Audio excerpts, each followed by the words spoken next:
Hello everyone, and welcome to Bold Wolf Gaming's ongoing D&D campaign, Winds of Earrenia. This is session 58. We had a little bit of confusion with that last time, because I accidentally used the same number twice. But we are on session 58. Just a heads up, so everyone is aware. I have been suffering from the flu all week, and if the pattern continues as it has been recently, sometime towards the end of the session I will start feeling like crap, and if it gets to be too much, we will go ahead and call it a little early, but otherwise we will try to push through the entire night. I had the bottle with me. I thought I did, but Swift Reaction has a new flavor out, green apple, that is now available on their store. Don't forget to use the discount code BOLDWOLF for a significant discount on the music product. is louder than your voice right now, love. Let me see. Is that better? Is that better? Yes. Okay.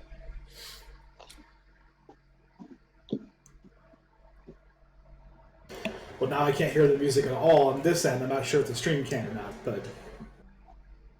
Yeah, the stream's controlled separately, but... yeah, for some reason my microphone was completely taken out of voice meter. So I was trying to talk to you guys and you weren't hearing me. But, anyway, next Thursday we will be taking a break from Horizon Zero Dawn and be playing some Elder Scrolls Oblivion. Just to break away from that for a bit. And as long as all goes to plan, we should be continuing our campaign here on the 25th. So, without further ado, Ryan, do you have any announcements for your channel? Nope, just I'll be streaming sometime this weekend. Haven't decided what day yet, but keep an eye out. Looks like I may be getting home early enough this weekend to actually possibly catch one. Alright, so let's go ahead and get our recap here out of the way.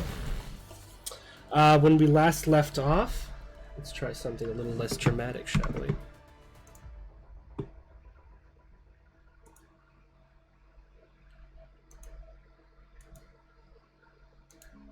There we go.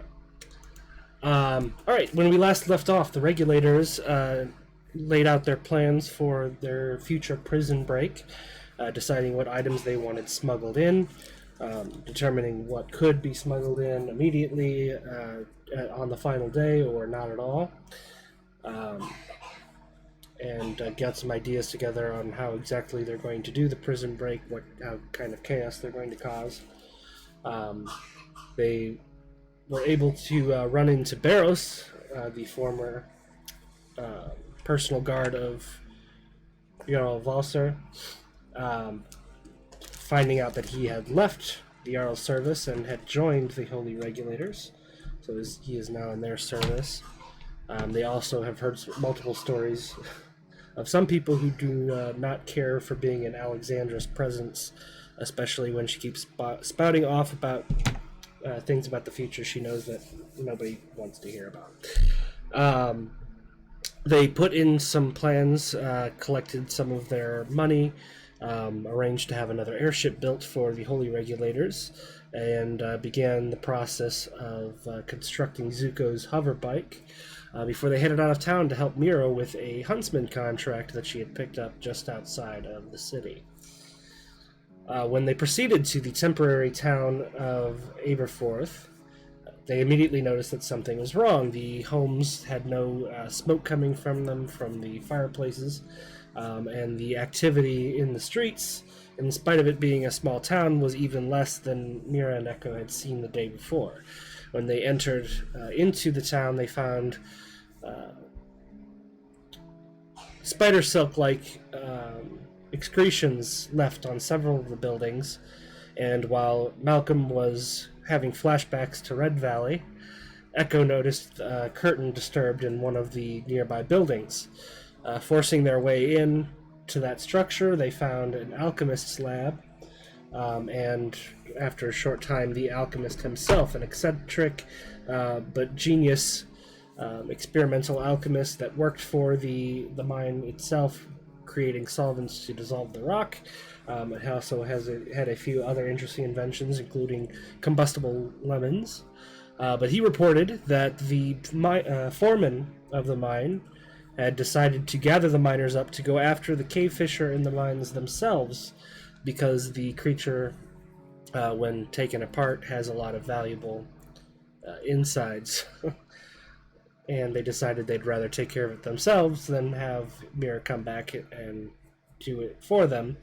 However, most of the miners did not make it back, and the ones that did were then kidnapped that night by the cave fisher when it came out. Sonny, the alchemist, reported that he was thought about sneaking out the back window and leaving town when the cave fisher finally went back into the mine, but he spotted two individuals on horseback watching over the town from the ridge behind it, and decided to stay put. Meara explained to the party that this is not the typical behavior of a cave fisher. It is overly brave and strategic, so there is a possibility that the creature is being controlled. So the party proceeded into the mines and easily followed the trail to the lower levels, where it intersected with a natural cave formation in the ridge there.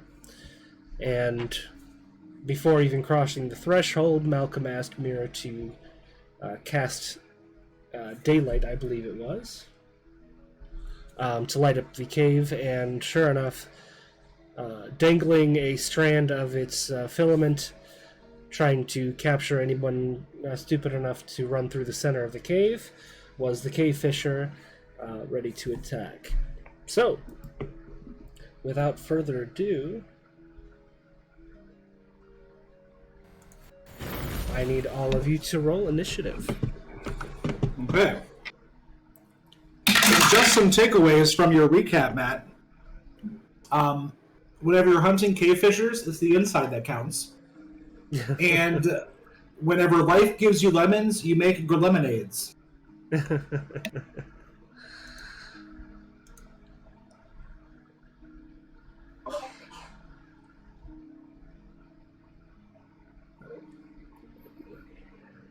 Small battle, there we go. Alright, so initiative. Who's going first? Got 14. Zuko. 19 for Malcolm. 17 for Echo.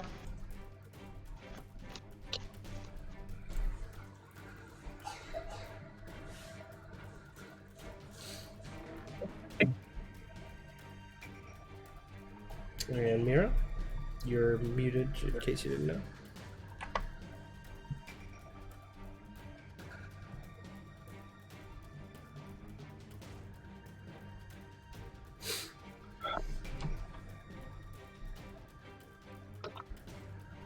Twenty-two.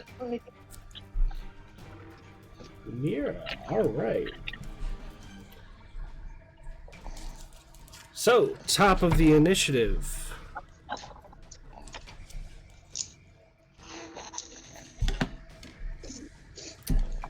Meara, what is your move? Give me a second, I'm trying to drink. Apparently my stuff was spicy. God,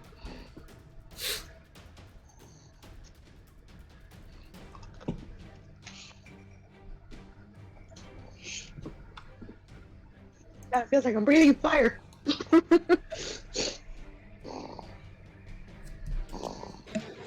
Meara going first feels weird. Yeah. Yeah, it does.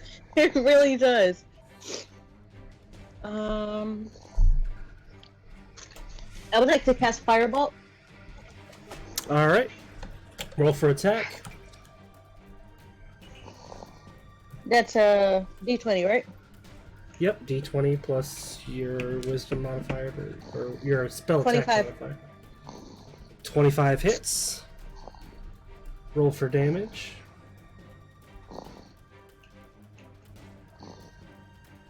I rolled 2 D10s, right? Yes, your firebolt is now 2d10. Okay. Because we never updated that on D&D Beyond. Gotcha.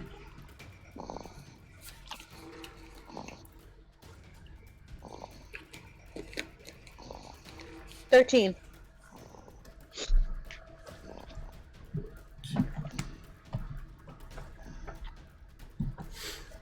All right. After lighting up the room and seeing the cave fisher hiss at you from the ceiling, Meara immediately hurls a mote of fire at the creature's face. Second attack.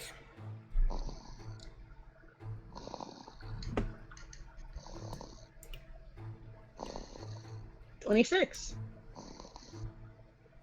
26 hits. Roll for damage.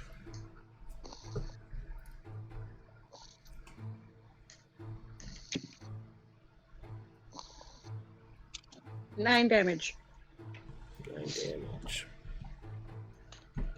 Emotional damage. Alright, so Meara immediately launches double-handed 2 motes of fire into the creature's face, which it recoils from, backs up slightly, and then steals itself and takes its turn. This is going to be tricky.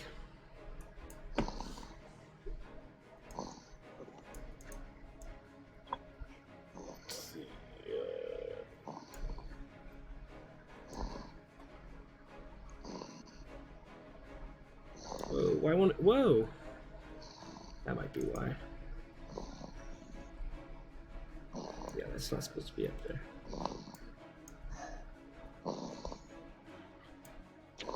Sorry. Technical difficulties. Okay. For fuck's sake. I should have just not built the roof.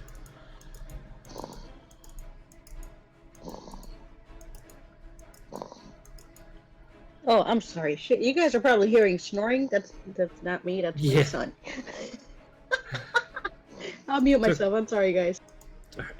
I wasn't sure if that was him or Jake yet, but I think it's still a bit too early for Jake. You kind of had it coming, buddy. You fell asleep last time.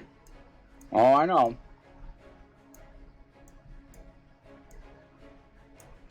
Alright, so in retaliation, the cave fisher scuttles across the top of the cave, and what am I looking for? Oh, yeah.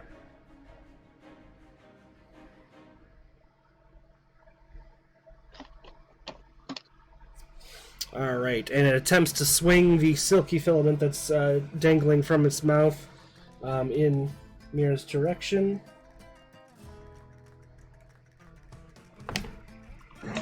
What was that, Matt?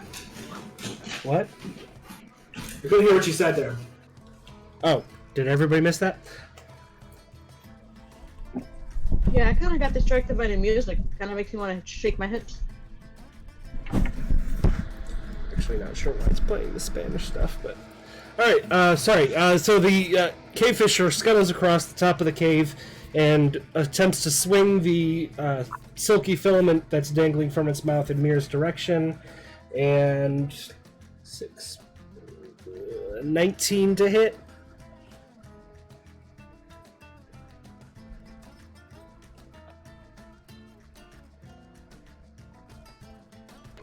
I have a feeling. So you said Meara's direction, right? Yep. I have a feeling that hits because my AC is 19. So. And it does not say that on my sheet, so that proves mine's not up to date. So, Meara, does that hit? I know she muted herself. I'm checking her sheet for you. Her AC is 17. Okay, so the filament sticks, which immediately gets reeled in. I'm sorry. I was trying to ask a question. I was like, why isn't nobody answering? I was asking, with shield is 2 points, right? Yes, that's true. That would still hit though, because it would bring your AC to 19. Yeah. I was like, right?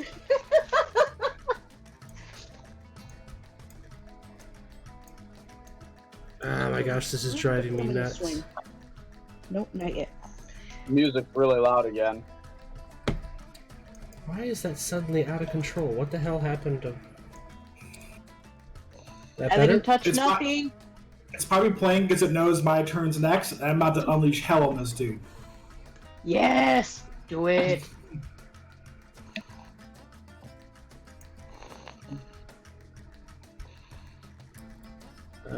Let's see... Enable flying, I guess.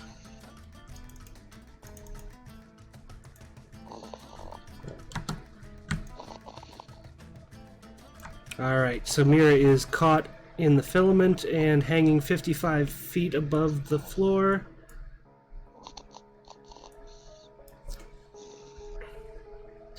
And as part of its multi-attack, it is going to take one snap at you with its claws. Oh, fuck you.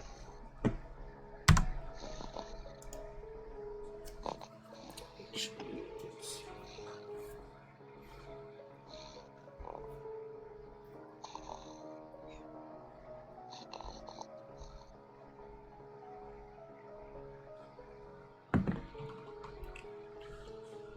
$17 to hit. 17 to hit me? Yep. That's Shield. exactly what you need. I can't use Shield. shield. I can't. Okay, I already used it. No, you No, if you use yeah, it, it stays on the entire rest of your round.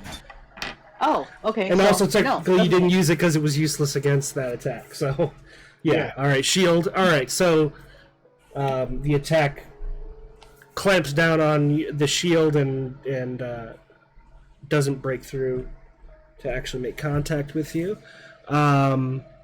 And that is the Cave Fisher's turn. Malcolm, you are up. Okay. Again, flashbacks to the red mines. I'm gonna be like, no, no, no, no, no. I'm going to take my 3 attacks, and I'm going to action surge for a 4th attack. And I'm going to make every single one of them a violent shot. Okay. So that means I misfire on a 3 or lower. That's... I'm going to have to hit... So it's a 17 and a 25 to hit. And hit. So both hits so far? Yep.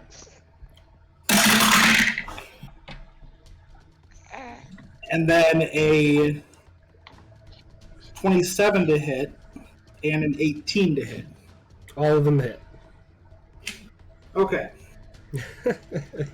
Now for damage. Let me see here. 1 additional weapon damage per die. Okay, so I'll do these separately. Oh, God bless! I rolled freaking 1s for both dice. 9 for the first one. Sorry, 9 damage? 9 for the first one. All right. 20 for the second shot.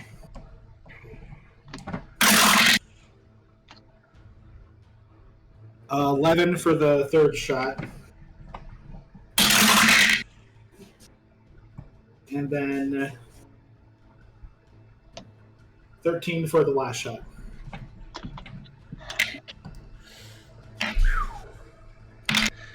All right. And I'm out of grit points. So as Meara gets yanked off of the floor, Malcolm, in a just existential rage, breaks through the threshold and starts firing with both hands into the ceiling, miraculously landing every single shot and severely damaging the beast. And what does that And do? Malcolm's like, fuck you. Okay, very close. It is bleeding badly, but it is holding on for the moment. That brings us to Echo. What would you like to do?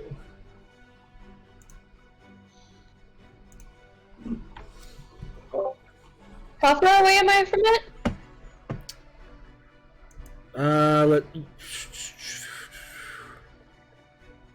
About 80 feet. Okay. I would like to shoot it with my short bow. Alrighty, roll for attack. Okay. Hold on.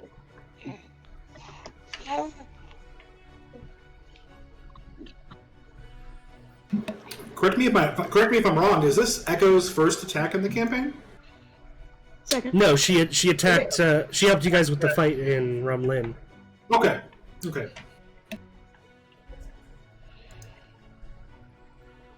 That was the wrong dice. Just realized.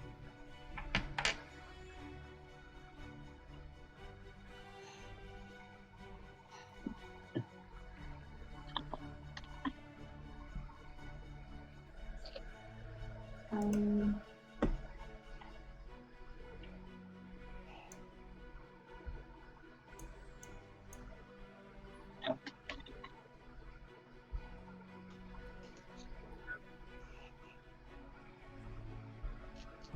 $13. 13 is a miss.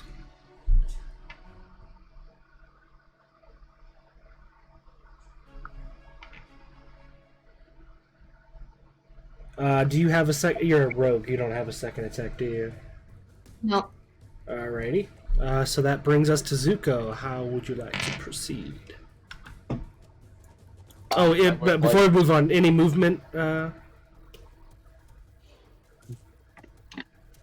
Echo's part? No. Okay. Alright, Zuko, go ahead. I'm just gonna shoot a couple arrows at it. Alright, roll for attack. Do you have any fire arrows on 27. you? Do I have any Nice. what? Fire arrows? Actually, you know what I do?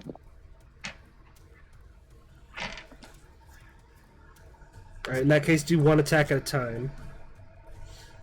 Okay. Yep. So the first one is 27. That's a hit. Go for damage.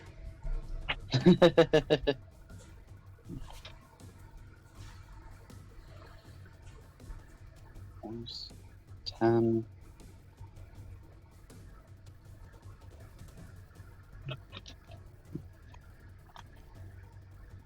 Mm, 15. 15. Let's see.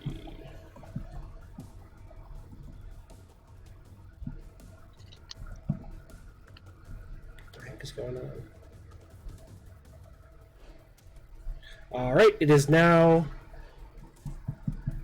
sensitive to fire damage. The amount of blood that is coming out of it is now enough to cause secondary damage when it is hit by fire. Time to shish kebab this bitch. Alright, and then I will shoot a second fire arrow at it. Alright, roll for attack. 15. 15 is a miss. Alright, so Zuko fires one arrow, causing an even more profuse bleeding from the creature. Second fire arrow flies into the cave ceiling, which startles the creature, it now realizing that it is flammable.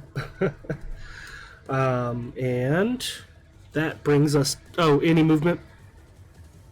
Or any bonus actions, anything left for you? I'll move 15 feet to the left. 15 feet to the left. Like front, forward, left. 5, 10... Other Out left. there? Oh, sorry. 15 right here? Yeah, right there is good. Alright. That brings us to the top of the round. Meara, you are currently grappled. Or wait, hold on. Let me check what the condition actually is. I think it's grappled. Yep, you are grappled.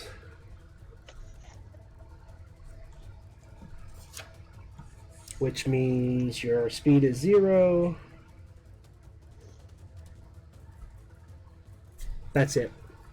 You have no movement speed, but you still have free use of your arms and all that stuff.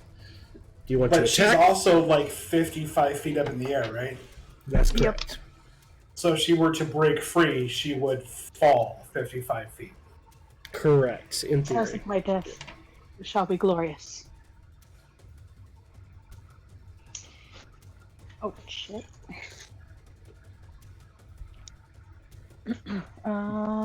Shit. Okay. So do you want to attack or do you want to try to break free? And take your chances. How the hell do I break free and not fucking fall to my death? I don't know. Do you don't have any teleportation spells or anything, do you? No, I do not.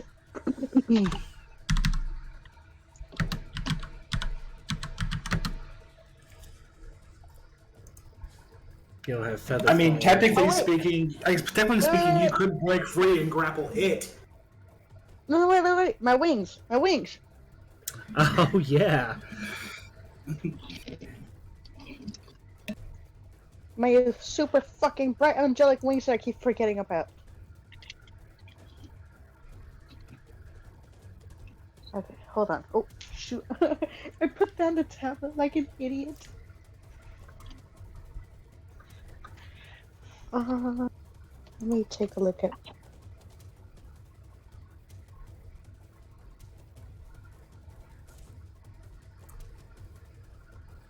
Yeah, double check. Make sure though that because it'll take an action to break free. Make sure that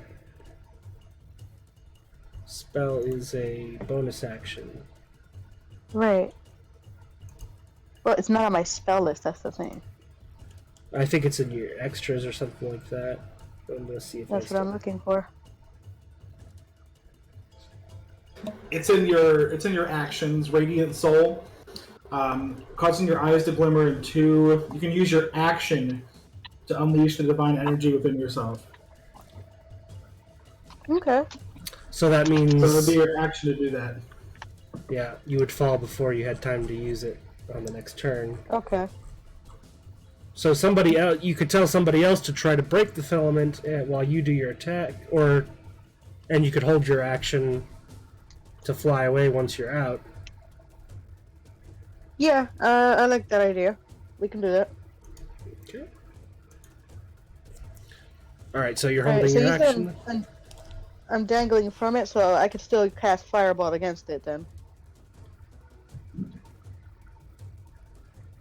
That would still be Well, it. that would be an action though, wouldn't it? Yep. So if you want to hold your action to cast the Radiant Soul, you can't cast on it too, because that would Okay. use your action. Okay. So you can use your free action to call out for somebody to break the filament, Yeah, that sounds like a good idea. and then hold your flight. Malcolm, you seem to be a good shot lately. Let's do this. Cut me down. Well, the real question is, do I aim for the filament or do I just kill this thing? Is what the real question is. Because I'm assuming if I kill it, it's probably going to fall. Mm-hmm. Safe to assume. Would she be able to use Radiant Soul, or would the filament still be grappling her after I kill it? The filament itself is what's grappling her, so it would not go away on its own.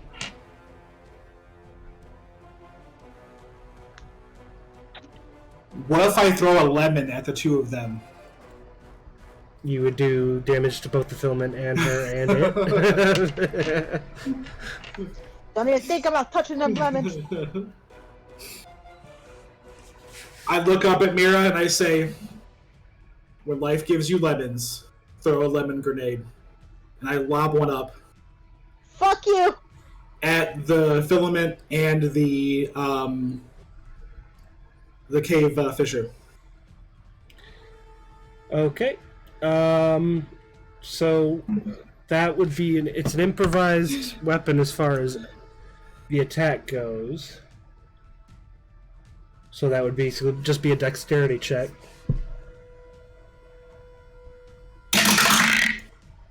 So roll plus my dexterity and proficiency? Yep. Oh, no, not proficiency, because it's improvised. Okay. You're not proficient with throwing lemons. 17 to hit. That is actually enough. Yep. So roll damage. I think what is 1d? I think I said 1d4 damage. I'm guessing that's going to hit Meara, the filament, and the cave fisher. Yep. 1d4 plus your dexterity modifier, since that's. Ooh, so that's actually.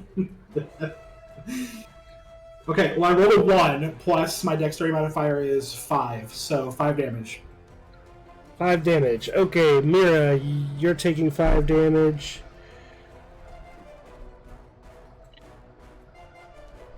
K. Fisher takes 5 damage, and the filament takes 5 damage, which causes the filament to break. Meara, you're kind of spun around as the filament unravels, and you're released from it. About halfway from the ground, you're able to get your bearings, and the cave lights up even brighter as you see Meara's luminous wings suddenly appear out of her back, and she spares herself from hitting the ground. Oops. And then I still have 2 more attacks.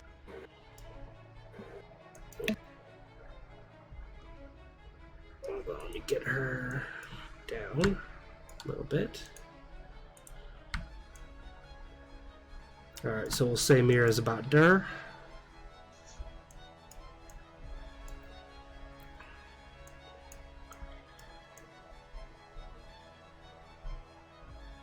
There we go. Alright, Malcolm, go for it.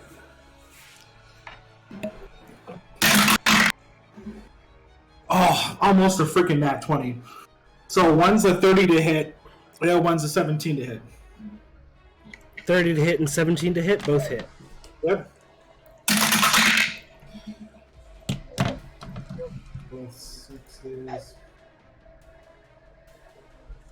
So 13 and 13. So 26 damage total. Nice.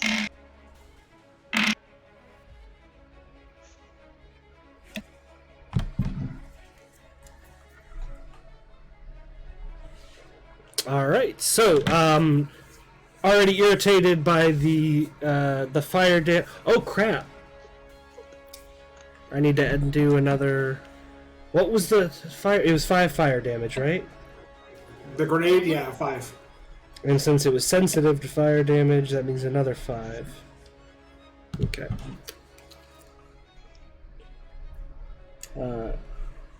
Already irritated by the damage from the grenade and losing its meal, Malcolm continues to fire wildly into the ceiling, striking with every shot. Echo, you are up.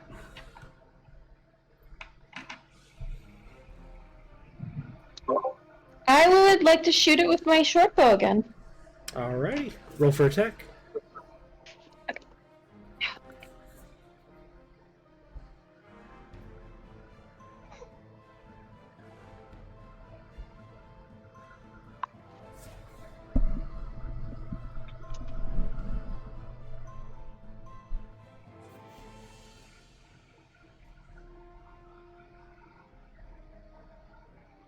Oh, shit.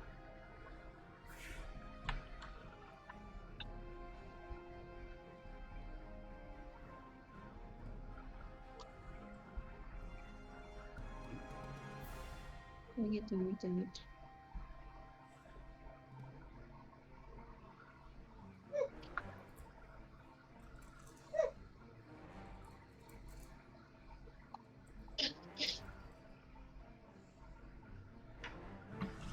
22.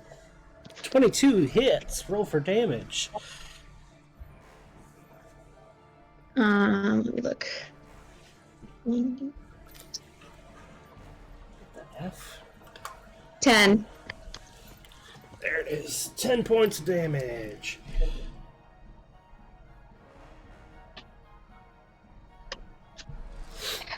Alright, so as Malcolm finishes off his shots, Echo uses the flashing lights and the small blaze behind each one of Malcolm's rounds to fine-tune her aim and strikes the creature right in the back, causing more bluish-black blood to drip down from the cave ceiling. Zuko, you are up. Right, I would like to fire another fire arrow. Alright, roll for attack. 17. 17 hits. It's fire arrow, you said? Yeah. Alright, so you remember full damage by default and then roll for additional damage. So how much... Oh, alright. What are those? 1d... So 1d10 plus 6. So 10 plus 1d10 plus 6. Oh, the 6 is doubled, of course. Yeah. So. Oh, it is? Yep. Okay, so...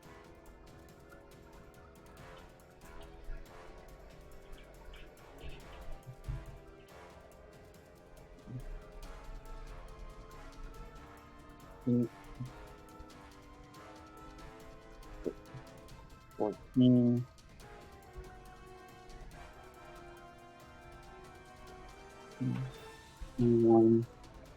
27. 27, nice. So Echo manages to line up her shot, opens up a larger wound on the creature.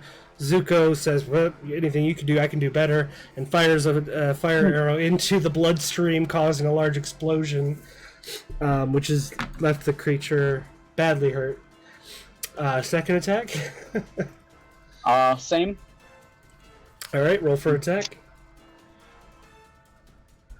29.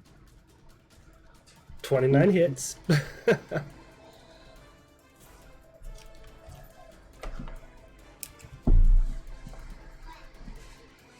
Um,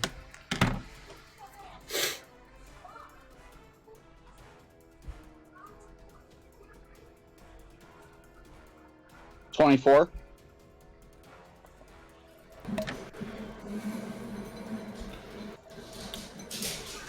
Damn, I think it'll only have held on a little longer. How do you want to do this?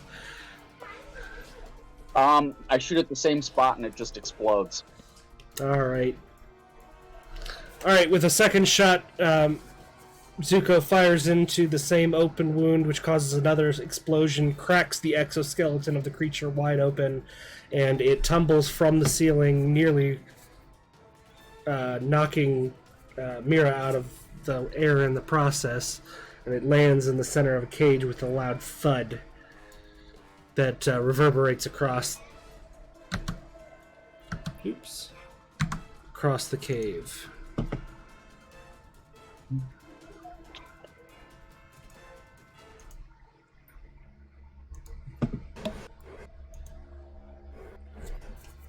I think you need to take that Pikachu meme template and make it with you, Matt. I thought combat was gonna last for 3 rounds, Matt. It was very close. Very close. But Well, I think he planned it for to just be 2 people or even 1 person instead of all of us. I was originally, no, I did alter this for the larger group, but he did not have the time to do what he was going to do to extend the fight. But that is what it is. As it hits the ground, it kind of twitches a bit and then curls up like a dead spider. And you notice some of these large, bumpy structures that are covered in the spiderweb-like material twitch a little bit in response and then go still for the moment. What would you guys like to do? Are we thinking they're like egg sacs? I'd like to go investigate one. All right. I don't remember where I put them. The closest one to you, I believe. Oh wait, no, this one or this one. Actually, I don't know if you can see the that one on pointer. the left. Okay.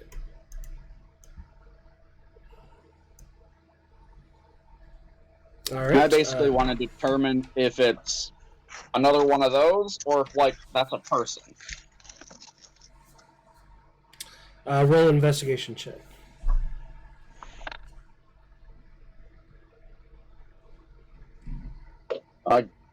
Am I allowed to take it, or do I have to roll down my tower? What do you When I do? went to throw the dice in the tower, it bounced off at the top, and then it's a 20. Or do I need to roll it down the tower? We'll let it go. All right. So upon closer inspection, it definitely does look like a large deposit of eggs. You can't be. There are people next to it, cocooned in the silk-like material, but the large sacs that vibrated when the cave fisher died appear to be egg sacs. Right. Would they still be alive, or? I'm not Zuko, playing games. I'm gonna set them aflame. We're playing a game of fuck around and find out. Okay. How are you setting it aflame? I think I've got a couple torches. Are you literally tossing 2 torches on top of it? I'm gonna light a torch and then set it on fire, and then carry the torch with me. Or you No, could just keep the torch and you can just have me cast fireball on it. I mean, you can do that too. All right. So you're gonna go do it at point blank range, I assume. Meara? Yeah. All right.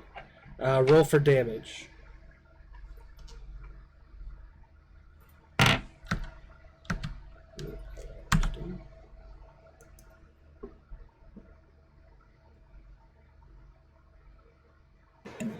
Don't we have some dissolvent too? Wait. Yeah. It's specifically 10. meant to dissolve the filament. What was that? 10. 10 total damage? Since it's essentially a surprise attack. Yep, alright. So yeah, you set the thing on fire and very tiny little underdeveloped cave fissures come swarming out and eventually get burned to a crisp. Are any of the people in the cocoons seem alive? Like we could potentially save them, or are they done for? Roll a medicine check.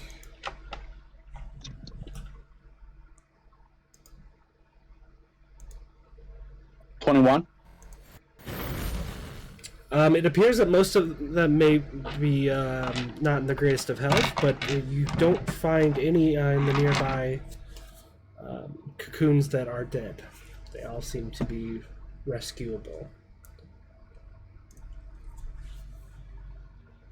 All right, I'd like to start trying to, I guess, cut them down and, lack of a better term, open them up. Okay. Is anybody else assisting with the rest? Because these people are all over the room. Well, yeah, I thought we had dissolvent, so that could be used on the ones with the people in them, probably to make it a little bit easier, right? Would the dissolvent hurt the people? Yep. Not likely. It's designed specifically to work on that material. Okay. And that's why I Sonny believe he gave told us. you I believe he gave us a couple of them. a few bottles. Yeah, just to suffice to say, over the course, if you guys want to prioritize this all together, all four of you, it'd take about 25 minutes to go around the room and get everybody out.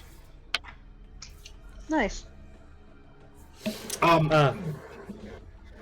While we start that, Meara, or we heard that the thing stopped, felt like it was acting irrationally, like more aggressive and stuff than I normally would. Oh, yeah, Could well, I but- check to see if there's any kind of signs that somebody else was here? Right. You're wanting to do that investigation, Malcolm? Yeah. I'm willing Okay. to help him if he's okay with that. Yep. Either Malcolm, you can either take advantage on an investigation check, or you can each roll your own. Well, I had +0. What do you roll, Shakira? Okay. Well, you had a +2, so yeah. Well, I help you. You can roll 2. Okay. Investigation, correct? Mm-hmm. 14. 14. +2 is 16. No, honey. I mean, that was 12 plus 2. Oh, was it? Yep. Oh, well, that was only one roll. Oh. You roll with an advantage. Okay. Good point.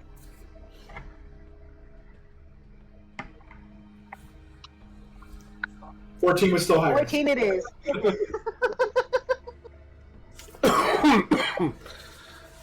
14.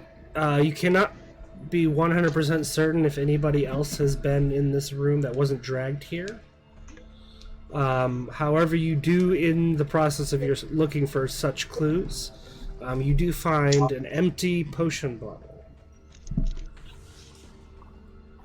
What kind of potion bottle? Unlabeled. Is there any kind of residue or something that somebody could possibly test? I'll taste it. Oh my god. I didn't say taste, I said test, but go for it.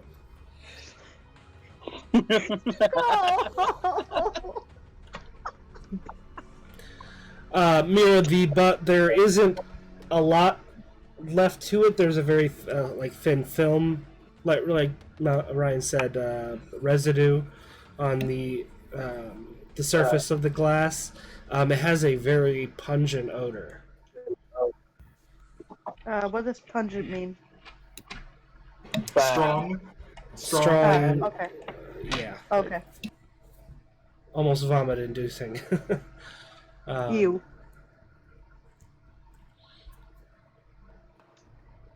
And just your experience from your apothecary knowledge, it is not an odor you are familiar with. Too bad I can't investigate this any further if there's not much left of it to be able to figure out what it is. Taste it. What's to say? Let Jake lick it. Fine. He wants to Fine. so bad. Here, lick it. All If you right, get I lick sick- it. If you get sick, Kaylee gets to whack you. Face right now where he's holding. He's like, what are these people doing?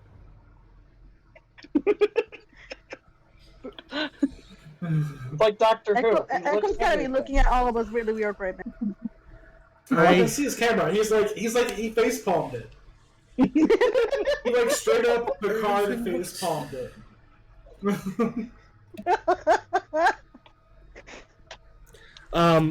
Okay, so Zuko, it is absolutely disgusting.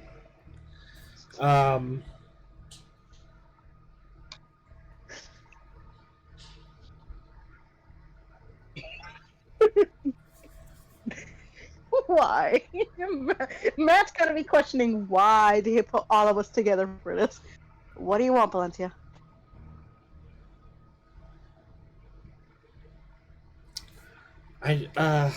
God. I did not plan for that.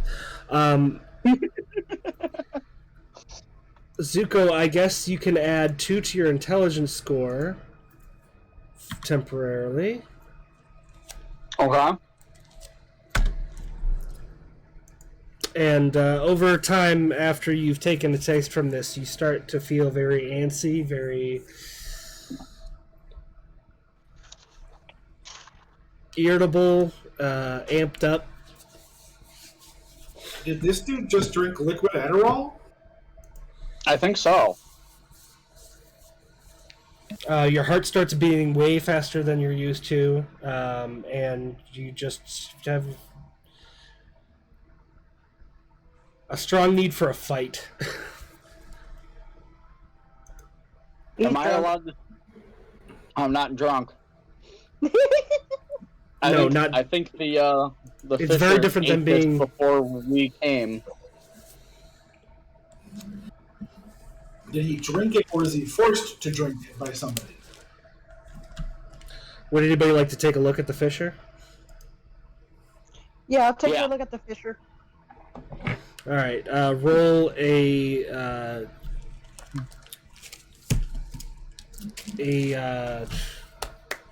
survival check with advantage.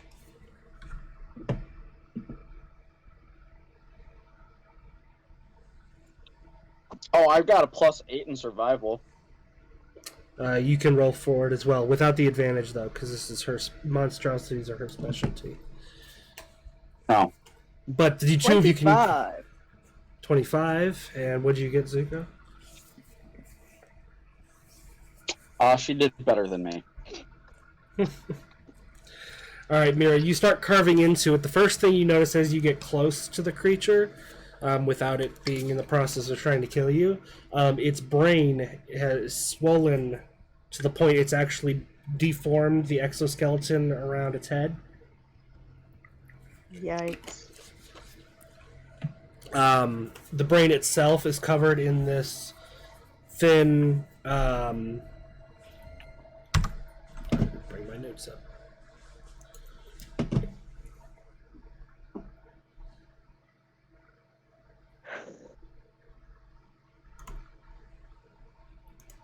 Sounds like we might be getting you a healer, Zuko. Sounds like it. Yep.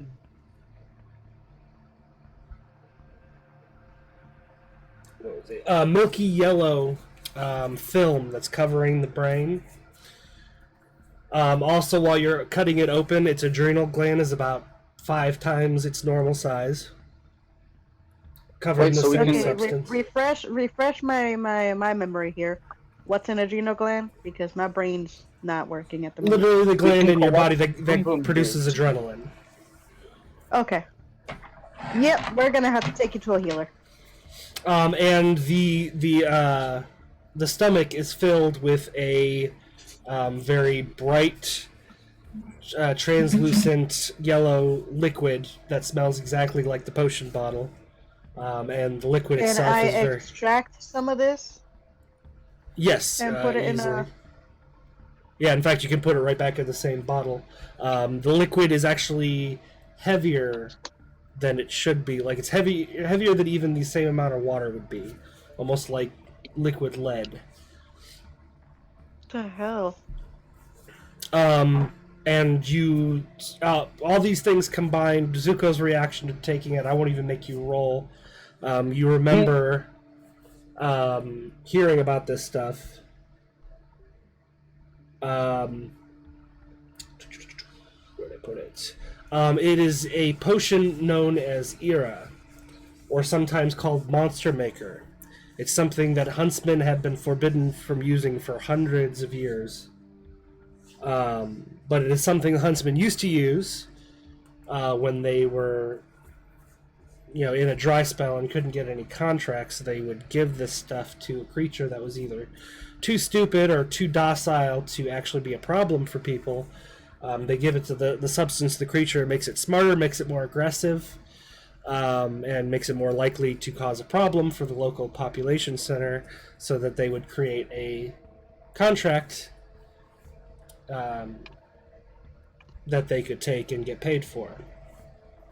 But its use has Sounds like I'm been dealing with my people. its use has been forbidden for a very long time, and you also find it interesting that, I mean, if somebody was actually using it to try to get a contract, why were you the first one to pull it up? So, wasn't there a hunter that was after Meara? Did we kill that person? Oh yeah, I impaled him with a sword and said, "How is it like to be beat by a pup?" Is there any other hunters that might be after Shakira or I've Meara? been wondering the same thing for a while. Well, remember, Ivor, the god that created her people, kind of put a contract out on her. So potentially all of the huntsmen are out looking for her. Well, then now I'm completely on alert because it sounds like the huntsman another huntsman used this monster maker to get Meara to take this to use the monster maker to create a contract to get Meara out of town on a contract by herself.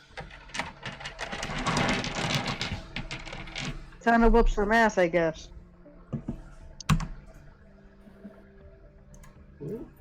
So, while you have it cut open, are you guys harvesting anything? Yeah. All right, what would Make you some money like off that shit. to harvest? Anything that I can. Okay, roll another survival check. Okie dokie. I was going to say, you're talking about murder hobos here. We're going to be getting everything that we can, I'm sure. Yeah. 13. All right. So Meara, while you're going through this process, all right. Let me pull that book back out. How are you feeling, Zuko? Do you think you might need a potion of healing?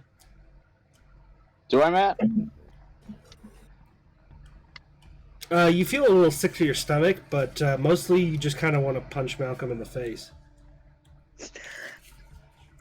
If you do that, you are going to need a potion of healing. Just so the same I was under the influence. I I can't would pay control money myself. to see that, to see if he would knock Malcolm on his ass or if Malcolm would knock him out.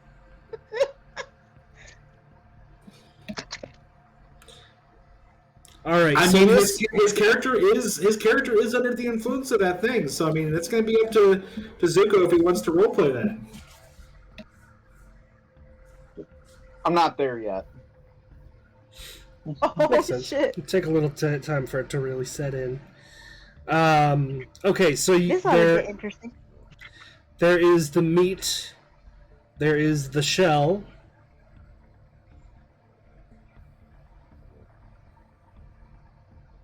there is the blood, and there is the silk itself. Hmm.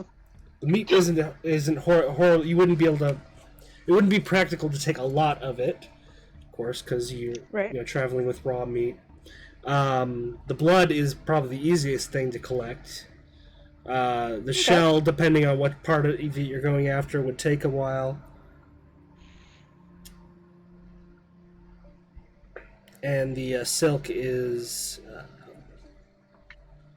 a little bit of a logistical problem, but you could probably take at least some of it. So what are you most interested in? Take?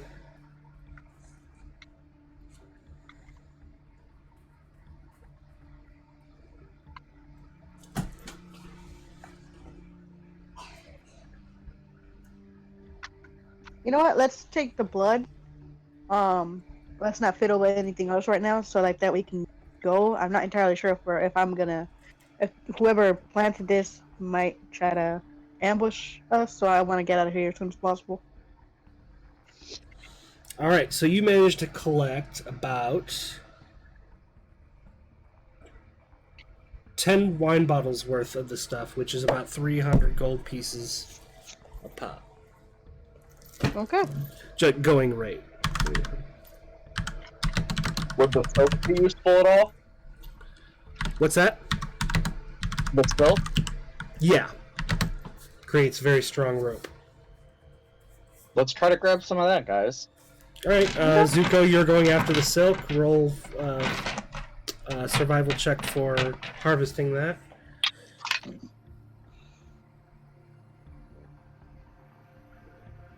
Ten. All right, go ahead and write in your notes. You have about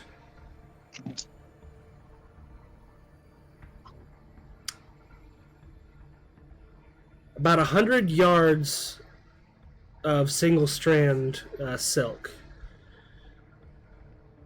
Which, if you take it to someone who knows, rope making, they would be able to make about 100 feet of this very almost as indestructible rope. So how do I add this to my inventory? Just write it right. If you've got somewhere that you keep notes, I would put it to the side that you have it, Oh, notes. Okay, cool. and then we can add it as an item later. Okay. As you're in the process of this, and the people are being freed, the mine foreman is among the survivors. Only a handful end up being too far gone. And the foreman looks really ashamed of himself. I pull him aside. I look at him and with a very stern voice, I Say, told you "Dumbass." to wait, dumbass. Sorry. It's a company town. Anytime we make a profit, it's taken by some baron and an exa, and anytime we fall behind, it comes out of our checks. It's all a way for us to finally get out of this endless cycle. If you needed help, you could have waited until I came. So I give him the 10 bottles of the blood. Sell this.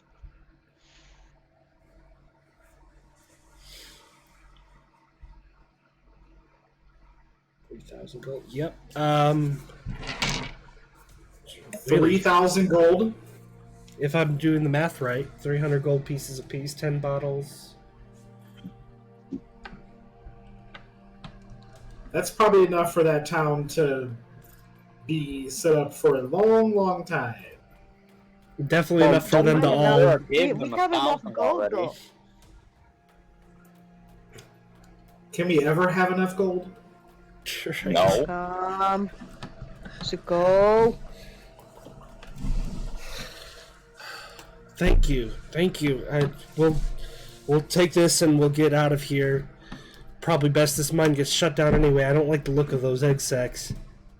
And those are just the ones we can see. Kind of looks around, knowing that this can't be the end of the cave. Exactly. Well, I'm just glad most of us made it out of alive. Thank you. If you could help me In get the my future, people to the please surface. don't do anything like this again.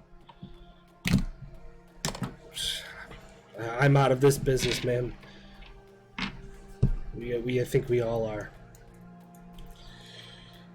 So, you guys help them get to the surface? Yep. Alright, so, Yep. you all Since make Meara your gave way. them a retirement plan.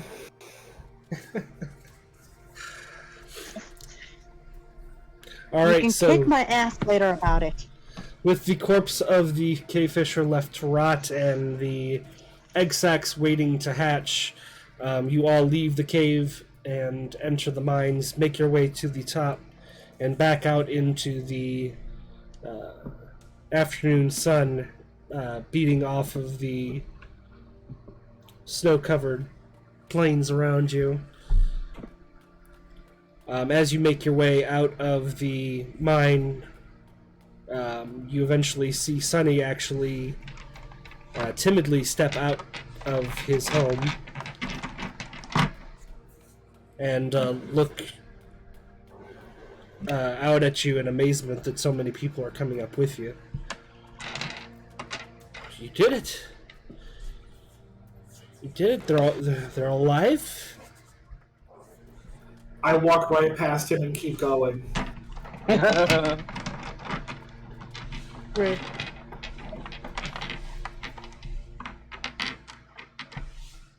Anybody else who could be rude to Sonny? I tell him yes, we did it. The cave fisher, the creature, it's dead? It's dead. Good. It's dead. Dead is good. So, is the mine going back to business as usual, or I don't think I want to stick Mine's gonna be around. closed down. That I do find surprising. The foreman puts a hand on his shoulder. It's over, Sonny. The mine's infested with eggs. We've got enough money to get everybody out of here. I suggest you do the same. Is it safe to leave the eggs down there? I don't think it'd be a very good idea. Somebody might... Well, the Baron might make other people come out here, or somebody might wander into the caves by accident. Wonder if there's a way of collapsing the mines. Oh, all it'll take is just. Isn't there like natural gas in here? Yes, there is. Yes, there is. It would just take one good. It would just take one good lemon throw in there, right? Sonny said Like the way you're thinking. that could work, but I have something a little more precise. Hold on. And he goes into his home for a few moments, comes back out, and you see him detach one of the large tubes that runs from the mine to his house, and he sticks this device into the end of the tube. Everybody's out, right? No one's left in the mine. Is that a firework? It looks like Like a Roman candle? it looks like a simple plunger with a spark device on it.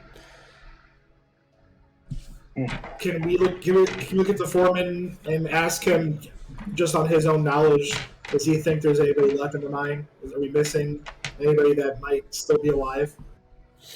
No, it looks like everybody who survived is up here. I say we blow it. Boom booms. Sonny offers the plunge out. Would anybody else like the honors? Oh, yes. All right, Zuko, you're taking it? Yep. All right, so you slam your hand down on the plunger once. There's no spark. Sonny says, give it a few more goes. Slam, slam. And just as you're getting ready, think the last one didn't work, you're getting ready to slam it down, there's a loud explosion. The ground shakes. You see dust and debris flying out of the mouth of the mine. And you can hear as the entire mine system collapses in on itself. Likely destroying the eggs, or at the very least trapping them down there for a very, very long time. Am I the only one who thought of that scene where Thor's pushing on the button and Loki's like, no, you gotta press it gently. I am pressing it gently. I had a combo of that scene, and I almost had it. I almost acted out the scene in How I Met Your Mother with Ted and Barney arguing over who's going to push the button. Yes. I had a combination of that scene and the I Am Groot scene of not that button, no! What is the wrong button? I'm glad that... No, that's the button that'll kill everyone! I'm trying to decide how mean I want to be to Sunny. No! No more! Come on! How hard would he shit himself by seeing my horse? Oh, come on! No idea. How hard would everybody shit themselves? Weren't you planning on giving him a ride back to town anyway? Yes. So it's unavoidable when it comes down to it. Oh, shit. I'm going to give him a ride. I'm going to offer him to ride my horse. Fine, but he's not holding the lemons. Okay, that's fine. All right, so you summon your horses. Mm-hmm.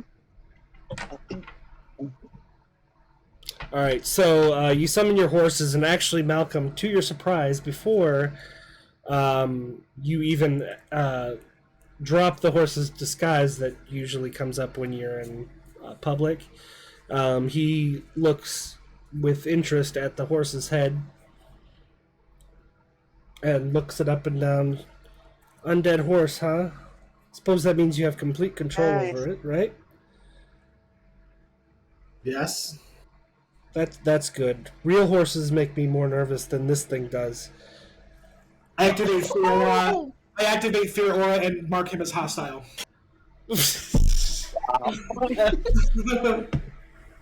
You are a dick. You're an ass. Remind me what that does. He has to make a DC 13 Wisdom saving throw. On the failed save, the creature is frightened until the start of its next turn. So it's really literally only going to like startle him for a second. But Okay, so he is briefly kind of starts cowering away from it and then kind of shakes his head. Well, that was strange. I elbow Malcolm in the gut.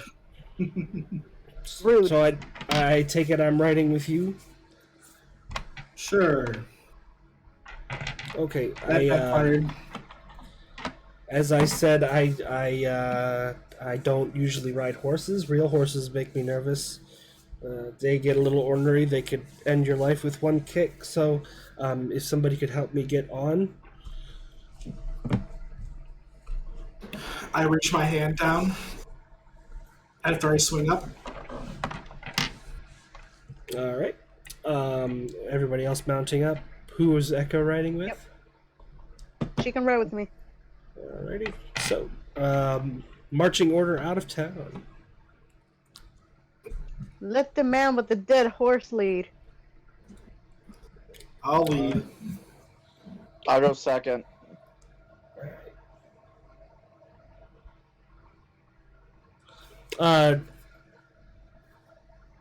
Zuko, again, without you dropping the disguise that that keeps people from seeing what your horses actually are without you wanting them to, he says, "I like yours. Made entirely out of light. That's very interesting." Oh. Looks at Meara. I like Yours it. is made of blood. That's a little gross.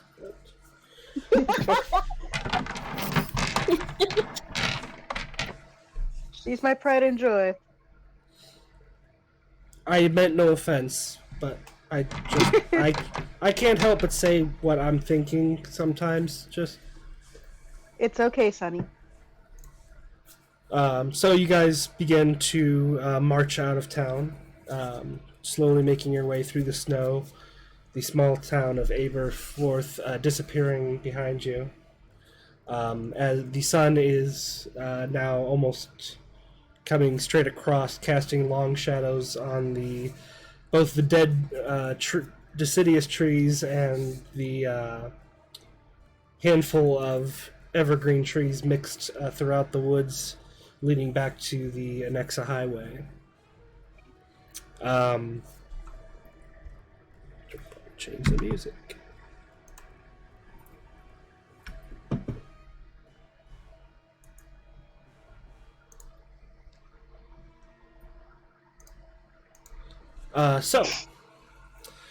You proceed into the woods, away from town, following the natural curves of the land and your own hoof prints from when you proceeded in.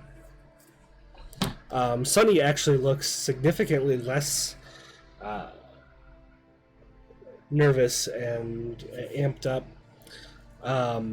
Zuko is sweating profusely. And breathing heavily. Sunny noticed. Nobody actually forced you to drink it. Has he decided he wants to dance yet? You haven't done anything to piss me off. Squeak. Oh, you gotta do something to piss him off. That's really easy, isn't it, Malcolm? All I have to do is just squeak really loud, probably. You Sonny- do want to fight. Sonny looks back at Zuko. You think your friend is a little ill? Yes, he decided to do something stupid while we were in the mine. I mean, you calling him stupid, he's more likely gonna hit you, not me. Fine, I'm up for the challenge. What do you say, Zuko? Are you taking the bait? Yeah, I'm taking the bait. All right, what do you do? I'm gonna start throwing hands. Okay, so you're on your horse, she's on hers. What do you do? Describe exactly how this goes down. You know what? I can tell you how I would do it. I would ride up and just leap off your horse to knock her off hers. I was thinking I've got some deer jerky. I'll just throw some of this deer jerky that's probably almost bad. Okay, roll a dexterity check. I'm just over here looking all startled at what's going on. Well, I think you're actually riding behind Meara, actually. I'm on the same horse as me. She's on the horse. 17. That's crazy. Alright, so Zuko pelts Meara in the back of the head with a piece of very old, stale deer jerky. It could be sharp. You don't know. Improvised damage. Let's see. Zuko, roll 1d4.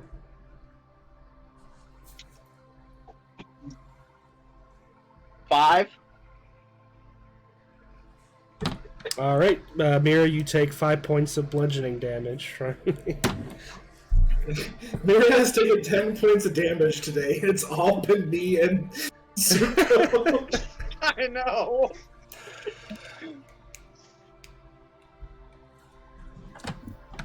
You said 5? Yeah. Okay. Sunny again chimes in. Are your friends always this violent with each other? Usually it's the other way around. So I want to make like only on the days ending in Y joke, like from our world, but in terms that it would work in this world. Like, is there any specific letter that all the letters of the week end with in this world? Let me. I can't remember how I named the.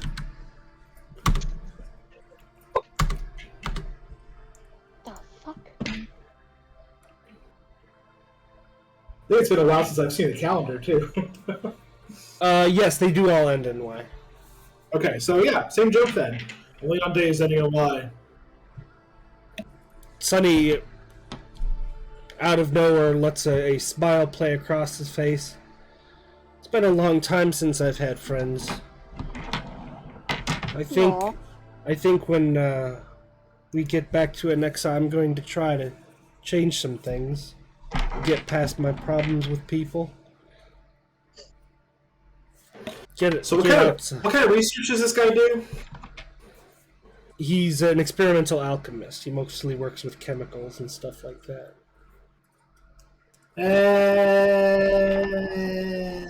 I was gonna say he can join the airship crew, but I don't know how we feel about him experimenting with chemicals in midair. I need to get out more, not stop spending so much time inside. Feel like I have a new lease. Sunny is suddenly cut off. And you hear a loud squelch from behind you, Malcolm. I spin my horse around. Meara, Zuko, and Echo, you simply see his body go stiff, and suddenly he topples sideways off of Malcolm's horse. Oh, come on! And a small stream of blood pours out across the snowy trail. And that is where we're going to heal him? get back to. Well, we'll see when we get back from break. We are going to take a little breather here, and when we get back, we will see what is going down on the trail back to the Anexa Highway. Back in about 10. Poor Sunny.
Alright, welcome back.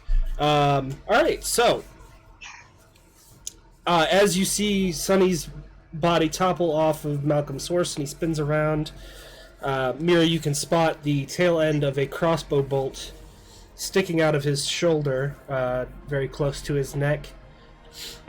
And you hear the whinny of a horse on the ridge immediately to the north. Riding on top of a horse that has just reared onto its back legs is a cloaked figure with white hair. And just as you spot him, another figure rides out of the woods to the south, just ahead of you, on horseback, also with long white hair, and a shadow is suddenly cast across your path from the hill that you just crested over a few moments ago, as a third man on horseback with white hair, accompanied by a armored bear, steps onto the trail. Did somebody take Tricket from Keyleth? No, wait. So is he stepping on the trail like to block our path? The one that came from the south is crossing your path. The one on the hill, you just came from there. And another one is on the ridge. You guys are going this direction. Oh, wait. Gotta switch to this part. I'm like, what am I looking at? I'm still looking at friends' faces. You are going towards the right. As you can see, there's one coming onto the path in front of you. There's one on the ridge to the north. And the guy with the bear is behind you. Meara, you are not overly familiar with these people specifically, like you were with the other one, but you know most of the Huntsmen by name. And the three you see are Viren, Karda, and Branimir. The one with the bear is Varen, sorry. The one who shot Sonny is Karda, and Branimir is the one crossing the path in front of you. And they all, besides the one that just shot Sonny, who is still aiming down at you, the other two have not drawn weapons or anything yet. And you hear calling from behind you as you notice the shadow crossing your, over you as he tops the hill. Viren calls out, "Meara! It is time to stop running. I don't know what you did that Ivor wants you dead, but no true huntsman would go against his wishes." While he's talking, am I allowed to shoot at him? I mean, that is... I was going to say, why don't you check on Sonny while he's talking? No, I'm pissed.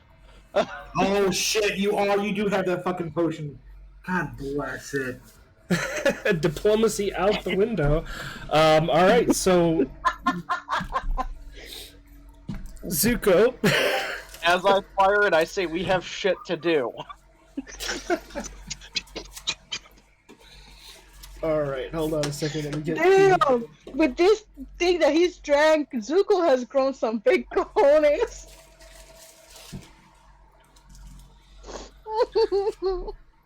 Where did my... There we go. I think we might just keep the new Zuko. Zuko, so you can Your brain gets so large you can't live anymore.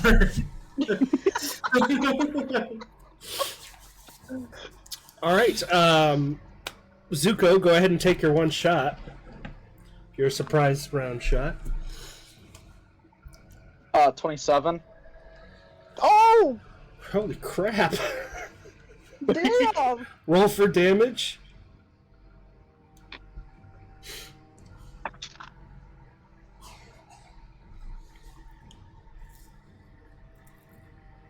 Matt, any idea when I gave them their dose of medicine?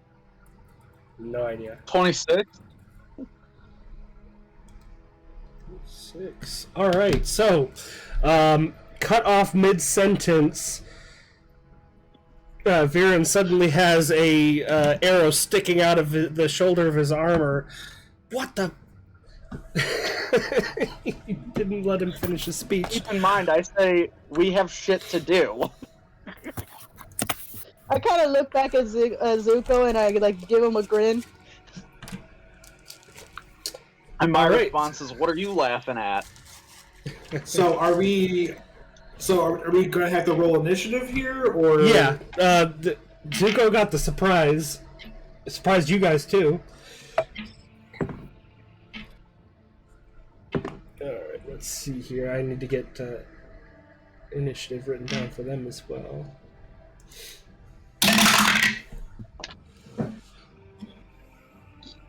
Well, mine's 24. So we're rolling initiative. Yep. Okay. Do I need to roll? Yeah, No, you still have well, to. You got the surprise think round. so. Yeah, you got to roll initiative for the regular. So that's plus dexterity, correct?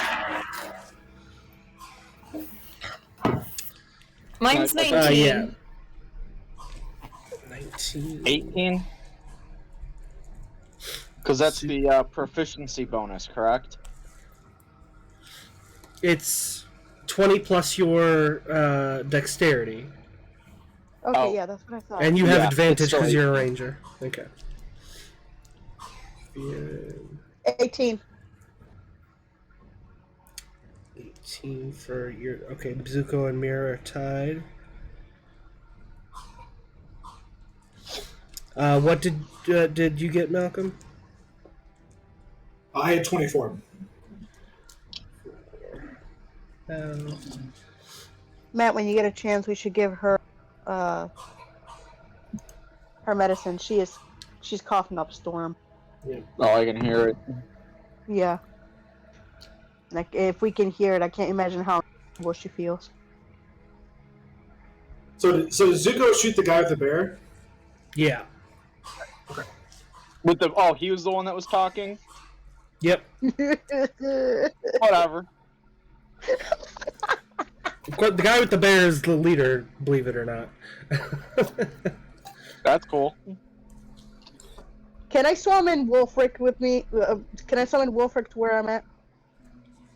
I think you're too far away. Yeah, that's like a short distance transport to get him over, like physical environments he can't get over, like climbing cliffs and stuff like that. It's okay. Don't worry about the bear. I'll take care of that. Okay. All right.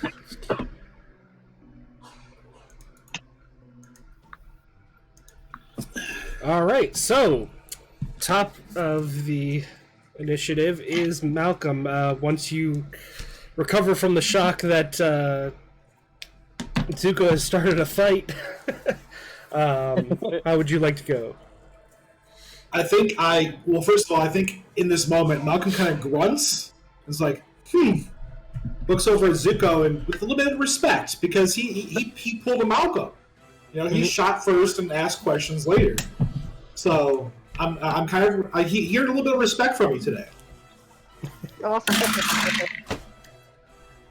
As for rolls, I'm going to attack. I'm going to attack. I'm going to do all 3 attacks. The first 2 are going to be on the leader that Zuko attacked. Okay. And then the third attack is going to be on the bear. All right. The first 2 attacks is a 25 to hit and a 19 to hit. Okay. Both of those hit. That's Okay, I a think I have 9 an idea. and a 10, so 19 total damage on the leader guy. And then the attack on the bear is going to be a 24 to hit. Hits. That is going to be max damage. So 17 damage. And I would like to use the Eyes of the Grave on the bear. Okay. Or can you read that off for me again? On a successful attack, a shallow grave opens beneath the creature. The target must make a dexterity saving throw of DC 8 plus my proficiency plus my wisdom modifier, which is 17 total, or be buried in the grave. Okay, so dexterity saving throw. Yep, DC 17.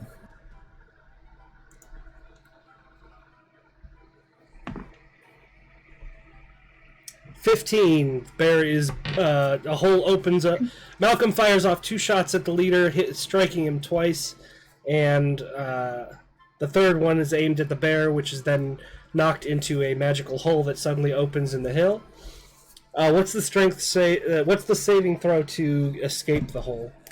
Strength saving throw, same DC, so DC 17 strength saving throw. Okay. And as I do that, I say, most people find my puns unbearable. Ha ha ha ha ha. All right, is that your turn? Yeah, that's my turn. All right, Echo, what would you like to do? How far am I away from the guy on the ridge?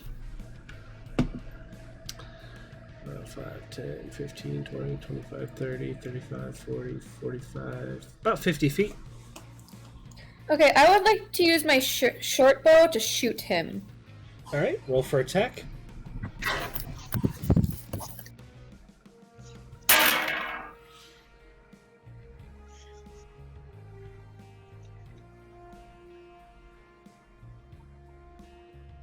Oh. 12.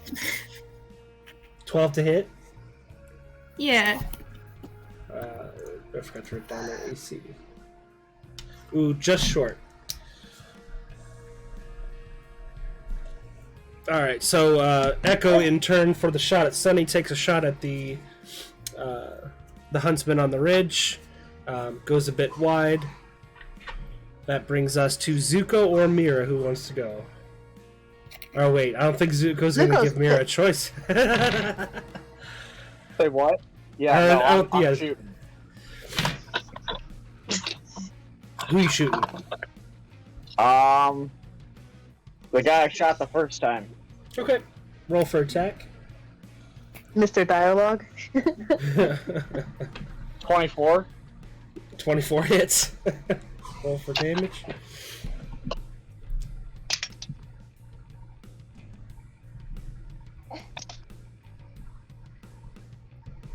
$26.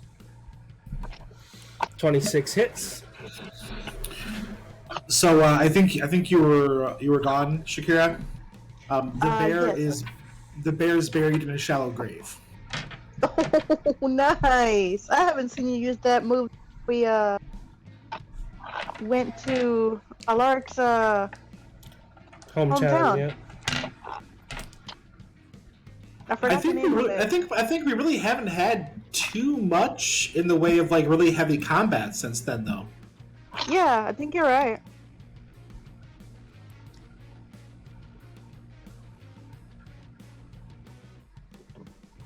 Are you ready for my, or was that my second? Yeah, I haven't gotten your damage from the first one yet. Oh, I said 26. Okay, you must have gotten cut off, yeah. Alright, second attack.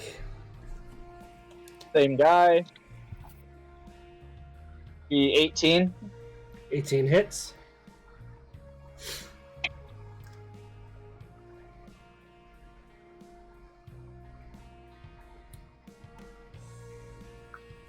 Point two.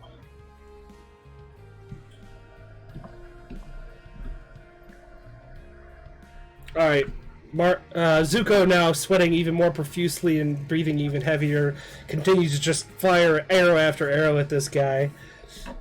Mostly just annoyed at him for delaying your guys' schedule. Meara, or any movement from you, Zuko?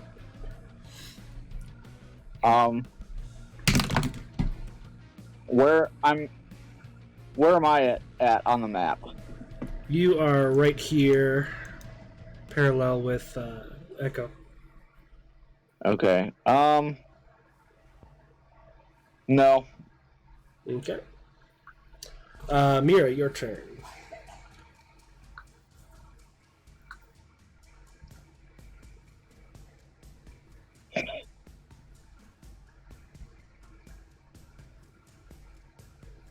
Okay, can you tell me again, or at least show me again where the men are?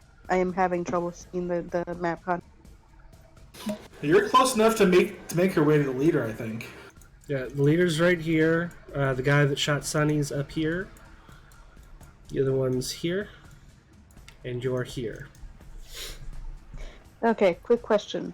Am I able to tell Malcolm to contact Dustin real quick to see if we can get Sunny out of here?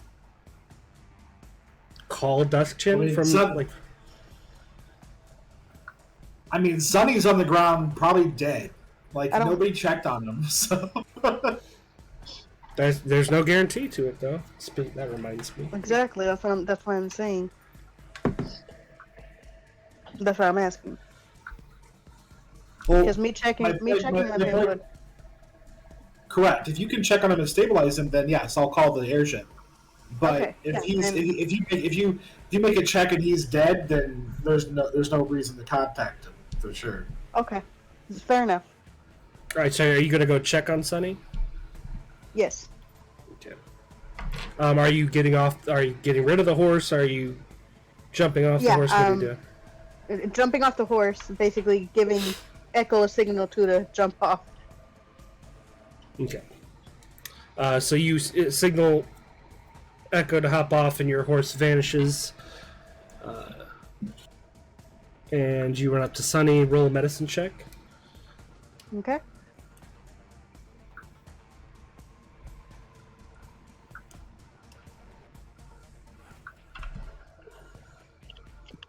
$22. Nice. He is not dead, but he is dying. Okay. So he's going to be taking a death saving throw on his turn. So you need Can to either I try to stabilize him or use a potion on him. I have preserved life. 5 times your level HP distributed among allies within 30 feet. Is it an action or a It doesn't bonus say. action? It's under actions. I'm looking. Yeah. You said preserve life. Mm-hmm. Well, it's not a spell. Exactly. That's what. It actually does not say whether it's an action or bonus action. Yep. Oh, it's an action. If you click on, because if you go to all, it doesn't say, but if you click on action, it's listed under actions and not bonus actions. Gotcha. All right. So your turn was checking on him, confirming that he is still savable.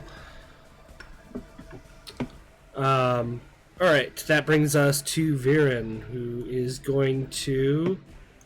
Well, let's see. Who has he gotten hit by more, Zuko or Malcolm? Zuko. I'm closer. Yep. All right. So he's going to charge down the hill on horseback with his long sword out, and he is going to. Let's see here. Yeah, 2 long sword attacks, and he is going to use the superiority die. Let's see.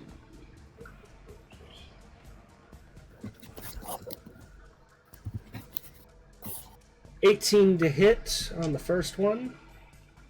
Yep, that one hits. I thought you had a higher AC than I did. Mine's 17. Oh. And that is, okay, he's doing it one-handed, of course. So that's. Let's see if I can remember my dice. 28 plus. Oh, I'm looking at the wrong one.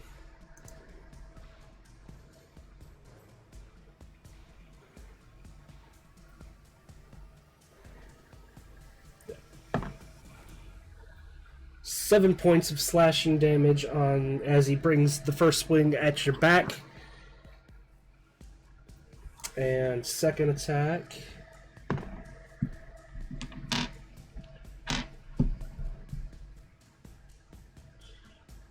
$17 to hit.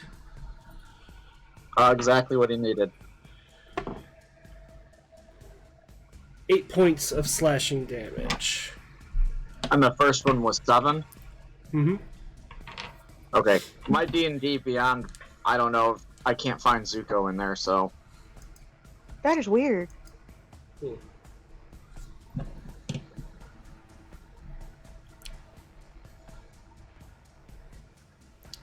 Alright, so that's Viren. Now it is the other Huntsman.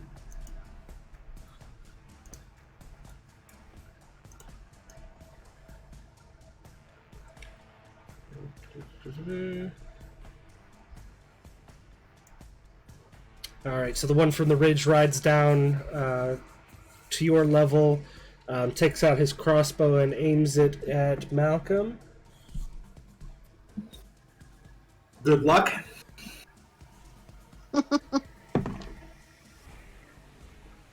$16 to hit. Misses. I love it when he does that. Alright. DMs hate it, just saying. One's going to ride down parallel to you guys and take a shot at Meara.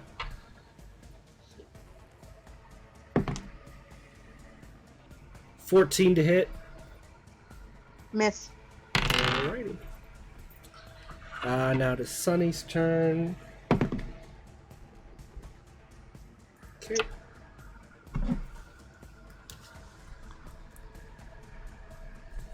Alright. Now it is the bear's turn.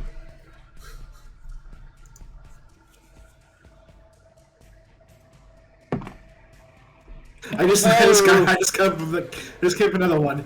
He's buried. The bear, which you just watched the bear disappear beneath the hill, and with everything else going on, the rest of you have, for a brief moment, forgot it was there at all, until the hill suddenly explodes, and a large armored bear comes flying out of the hill. I can imagine Malcolm using that several times just to keep it down. But I don't know if he can only use it once. It's once a day. It's once a day. Yeah. Oh, okay. Okay. All right, it bursts out of the hill and comes charging down the hill in the direction of Echo, but he is out of action. So I figured he would probably fail the dexterity throw, but I wasn't sure if he would pass the strength saving throw or not. So. Right. Oh, he didn't even need the modifier. I ended up with a natural 20 on that one. Oh, that's why it exploded. Yeah. All right, so top of the round. It's back to Malcolm. What would you like to do?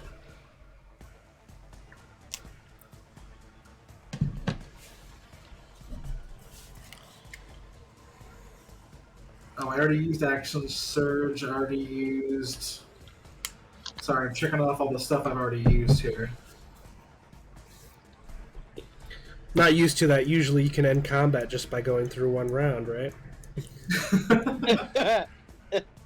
Well, I'm not.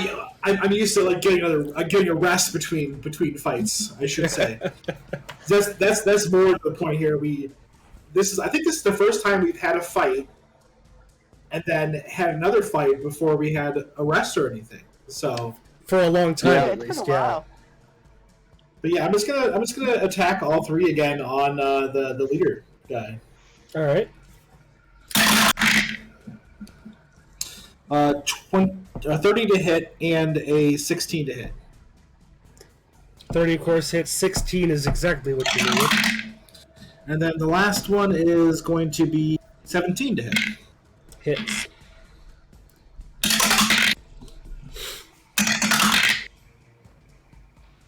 $15,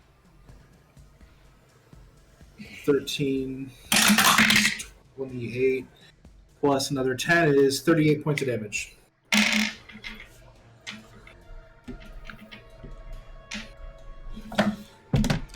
Alright, Malcolm unleashes another volley of shots against the... The hunter becomes the hunted.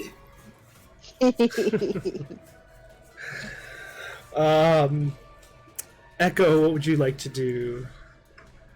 Of Question: would I be able to use Misty attack? Or not Misty attack, Misty step? Yeah.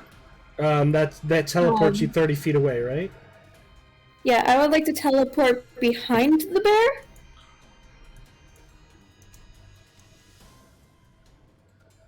Like in a flanking position? Yeah. Nice. Alright, so you are now flanking the bear with Zuko. That's a bonus action, right? Yes. Alright, what would you like to do with your action? I would like to shoot it with my short bow. If you're right there, you could always stab it if you've got like a dagger or something, I do not have a dagger. or a short sword or something. Anything. You should Nope. have a short... go ahead and add a short sword to your inventory. Something got messed up when you created it.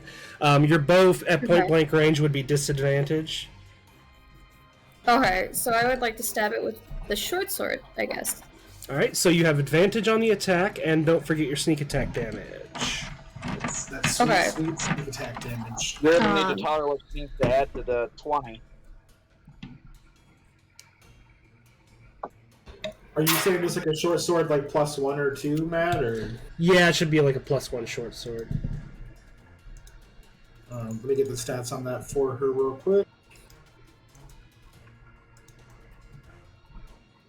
I have the PH up already. Weapons. Oh, shoot. A short sword is 1d6 piercing. You could use your dexterity or strength modifier to add to it. Okay. Alright, so attack first with advantage. 19. That's enough to wedge in between its armor. So roll the damage for the sword, plus your... And what was sneak- it with the D6? A d6 plus your strength or dexterity modifier. It's a finesse weapon, so you can pick which Okay. one.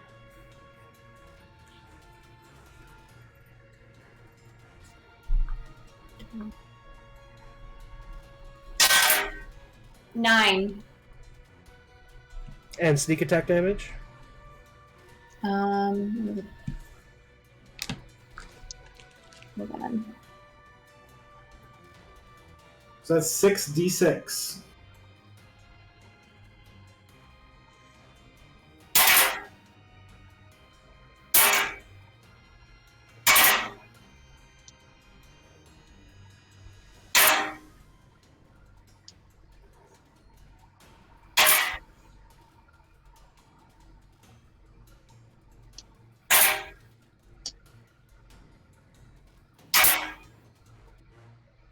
$26. Nice.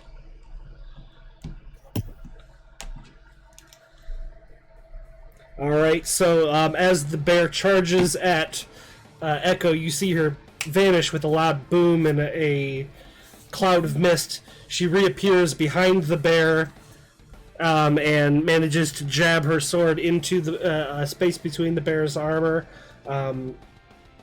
getting it nice and deep. A large plush of blood comes out from between the armor.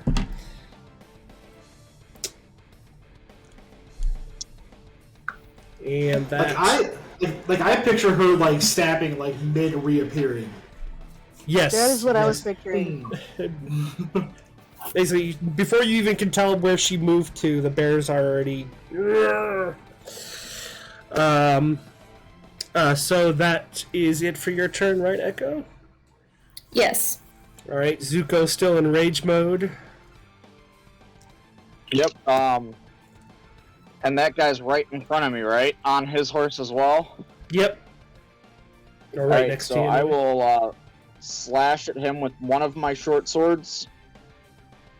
Okay, so Zuko snaps his bow into, revealing the two short swords. Roll for your first attack. Ah, son of a bitch. 1 plus 10, so 11. So you got a natural 1? Yeah. Oh, okay, yeah. Natural 1, you don't bother adding the modifiers. So, roll a d20. Oh, of course, that one's good. It's 16.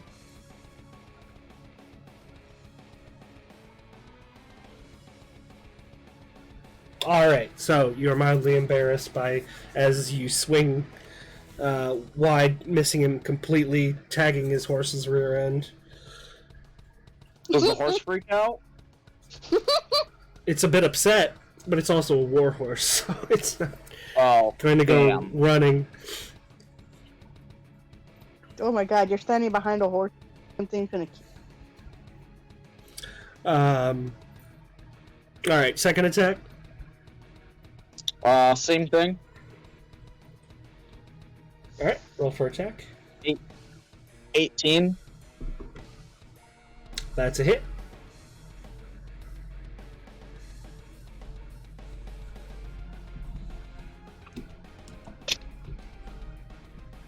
Uh, 13.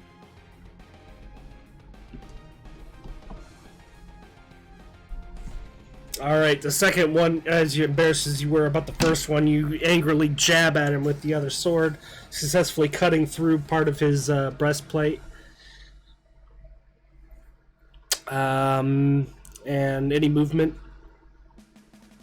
No, because then he'll have opportunity. True. Alright, that brings us to Meara then.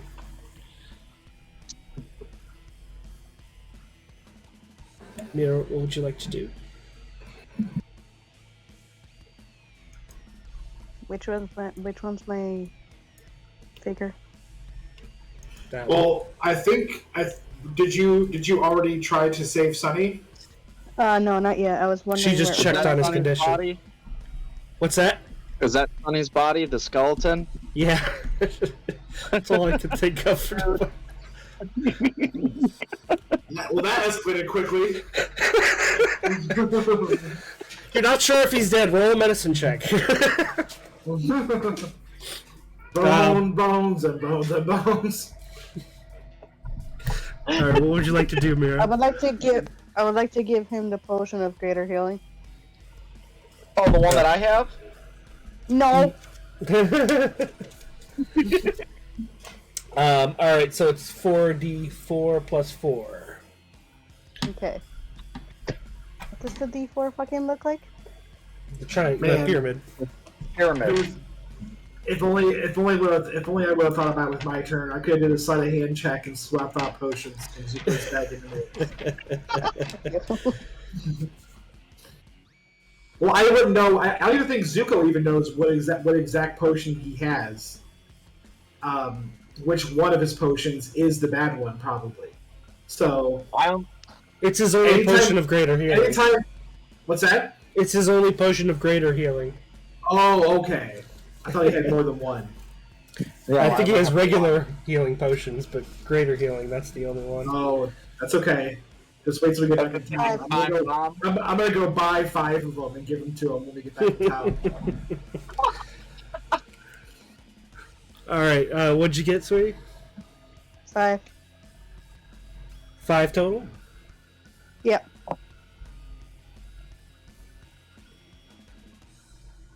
That's not mathematically possible. Roll the 1. You said plus 4. 4d4 plus 4. Huh? Oh. 4d4 plus 4. Yeah. It's like, 5, that's not... 4d4 plus 4 is 48. But just hold on. Let me fix Oh, this. yeah, funny. No, 4d4 plus 4. I mean, even 4d4 is probably more HP than this guy had to begin with.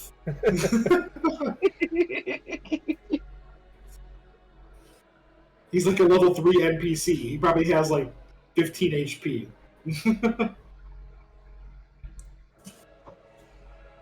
15. 15. Alright. You hold his head up and pour the potion down his throat. The crossbow bolt slides out of the wound, as his skin begins to heal over. He is alive, but he's still unconscious for the moment.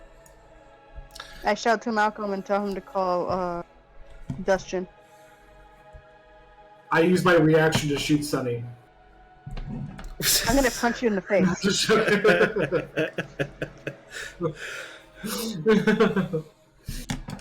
Okay, but for real though, like, can I use my reaction like on my turn, or can I use a reaction to call Dustin? You can. I'll call that your free action. Yeah, you can easily pull out the whatever it's called. Your. Although I mean they're all the way back in the fort, aren't they? Or by the spire, right? Most likely, yeah. So yeah, I'll call them. We'll see how long it takes them to get here. Yeah, well, there is a thing called the rule of cool, so we'll see.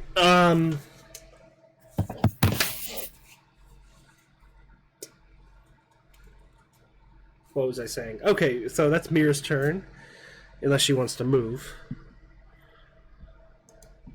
I'm staying right here. Okay. She's gonna Gandalf Sunny. You shall not pass. Well, we saved all the dumbasses, and then the one good one gets to die? I don't fucking think so. One good one. The only reason why he didn't get caught too was because his dumbass is too scared to go anywhere. He was smart about it, dipshit. He Alright, was agoraphobic and saving his house. That's the reason why he didn't get killed too. Alright, Viren is going to take 2 more shots against Zuko, rather than give an opportunity attack. Alright.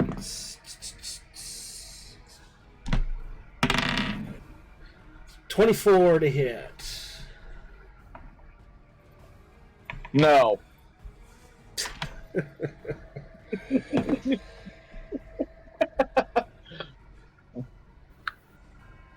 5 points of slashing damage. And 25 to hit. That one hits.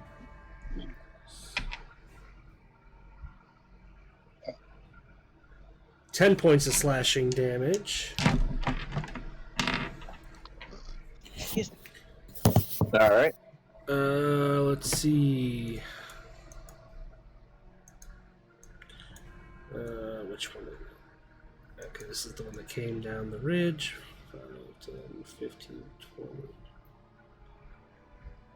20. Alright, the one from the ridge is going to ride in Meara's direction. Swing low with his sword.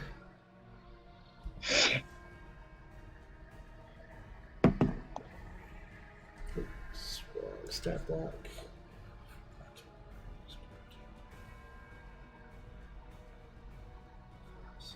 19 to hit.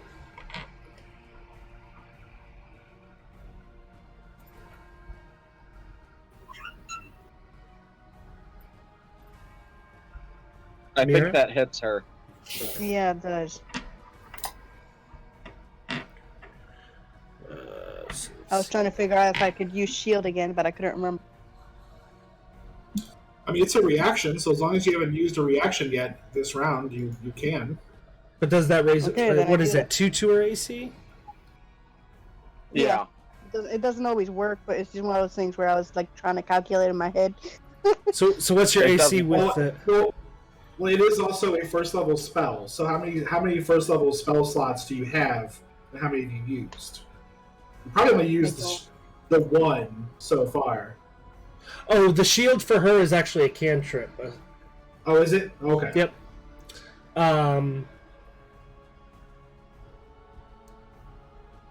So it's plus 2 AC, which brings you to 19 exactly. Yeah, but for Gotcha. hold on. Trying to read through it. Because it says No. invisible barrier appears. and protects you until you start your next turn. You have a 5+ bonus to your AC. Oh, 5 plus bonus. It's what it says here. Okay, so what's your AC normally? 17. 3, 4, 5. That brings you to 22. So yeah, that the shield blocks you from the first hit. Did it go up recently? Because I feel like... Yeah, I feel like I had it It's level been with you. Okay then. 15, 1, 2, 3, 4, 5, 6, 7. Second one is 5 exactly plus- 20. +5 plus it being a cantrip. That sounds kind of broken. Might be a little bit, but I was trying to, reflect the powers of the Witcher, so. Oh. 4 points of damage on the second attack as it breaks through the shield.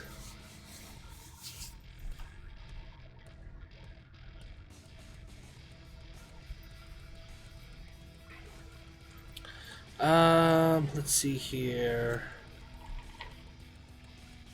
So that is that Huntsman's turn. This one's going to take a crossbow shot at Malcolm.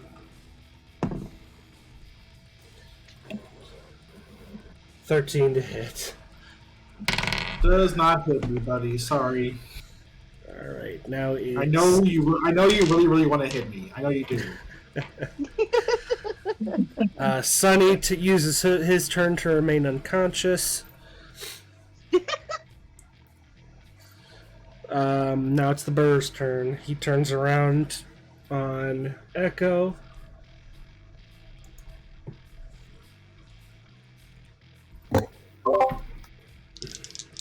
Alright, makes 2 claw attacks.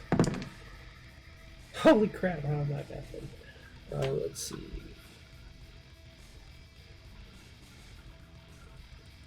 Both are 13 to hit. They don't hit. Alright, so as the bear swings around to retaliate for getting stabbed in the gut with her sword, takes 2 swings, which she gracefully dodges out of the way of as if dancing. That brings us back to the top of the round. Malcolm, it is your turn. Malcolm? Yep. So question. I think I've been actually... You're going to hate me. I think I've actually been rolling too few weapon attacks.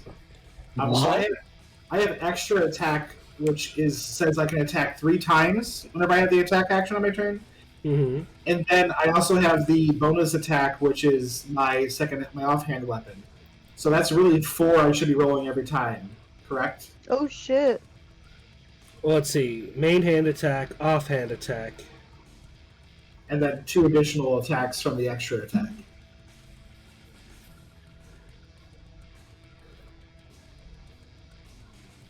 Main hand, offhand, main hand. And when I say main hand again, but I mean they're both the same weapon, so I just main hand, offhand, main hand, offhand. Right. No, I think you're correct. Okay. So I've not been doing as much damage as I could be. It's okay.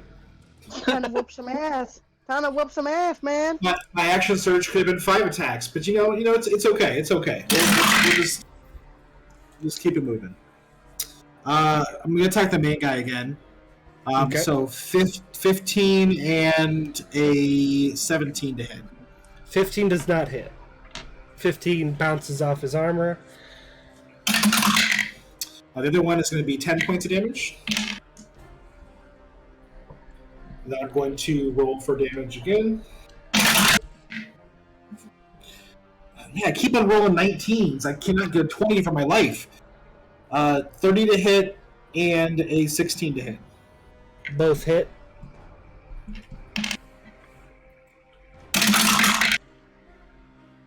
So 14 damage and 11 damage. So 25 total. Alright, so Malcolm fires a volley of shots into Viren once again.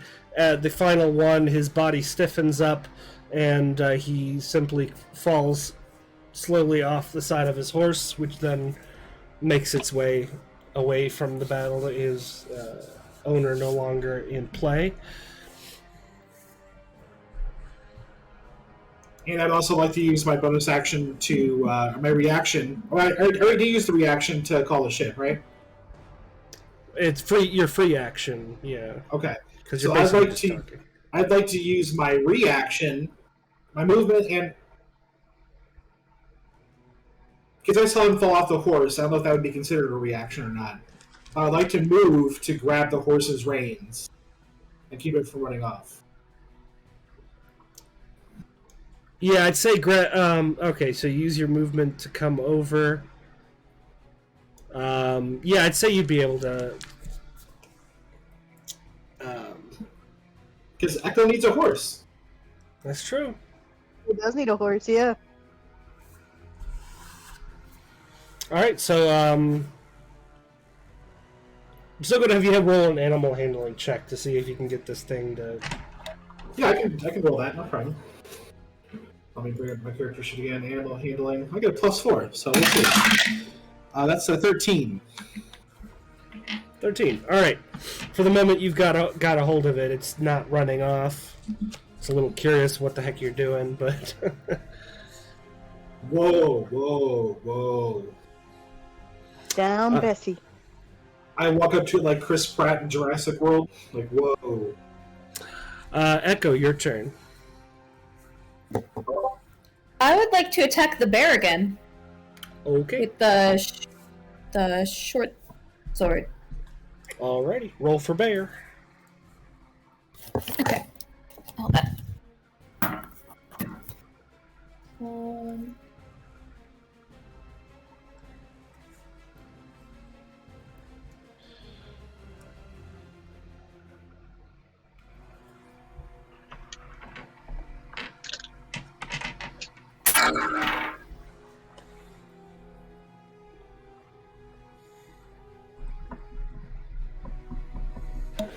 Is it still flanked? Yep. Yeah, so remember you have advantage on that attack. How much attack? What's that? Oh, on the bear?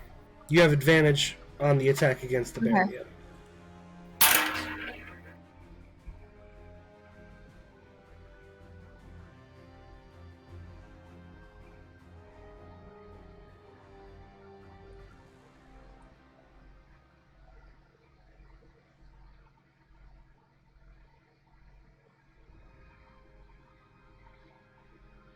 $25. 25 hits. Roll for damage. And don't forget your sneak attack. Okay. While she's rolling all that, Matt, would you consider that me killing that guy? Would you consider that a killing blow to a significant threat? Because it says this is at DM's discretion. Yes. Why? What's up?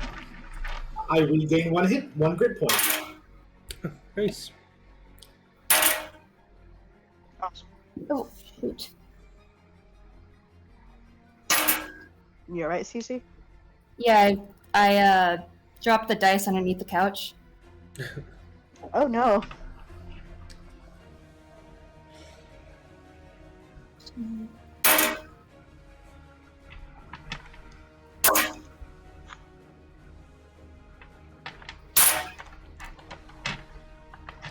$19.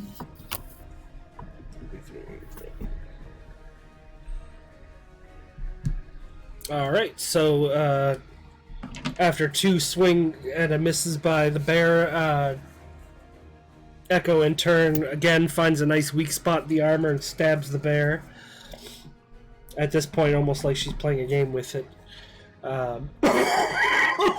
It is starting to look pretty rough.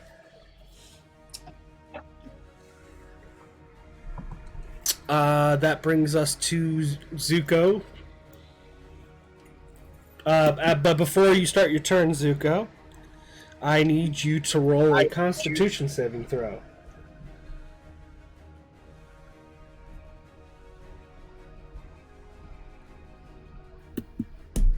14.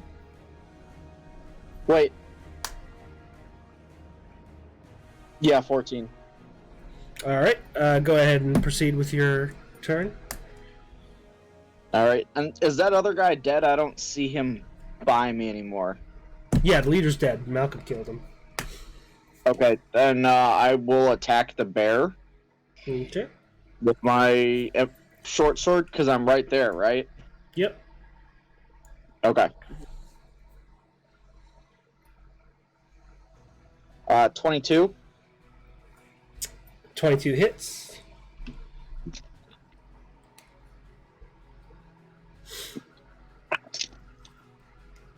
Uh, 14.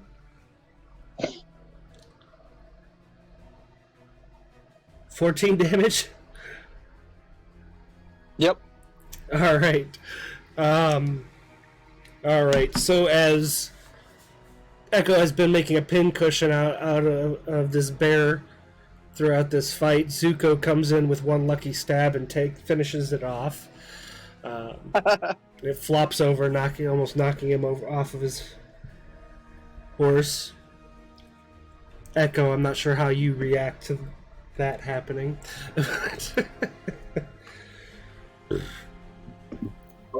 Just a look of shock. Or surprise, I mean.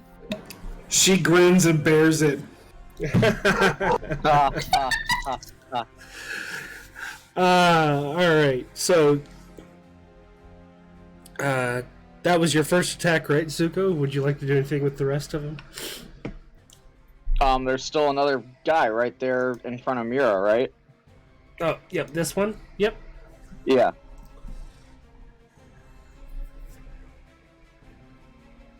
Taking a shot at him from a distance, or... Yeah. Yep, I will shoot him with my bow. Alright, so as you finish off the bear with your sword, you reattach the two swords to each other and grab the invisible string, taking aim at the huntsman that is over Meara. 28. 28 hits.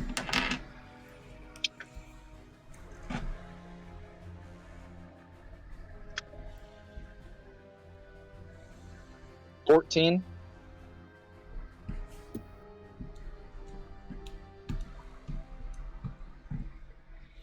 Alright, Zuko deals the first damage to this huntsman with a shot from his bow, which slams into the huntsman's leg. That brings us to Meara. What would you like to do?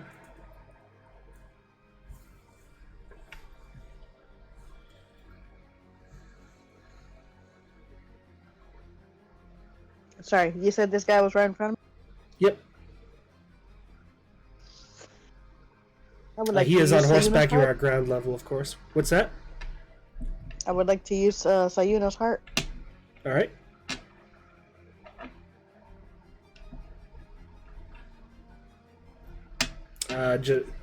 Taking a swing or using one of its abilities. Taking a swing. Alright, roll for attack. Two-handed or one-handed? Two-handed. Okay. Roll for attack. 21. 21 hits.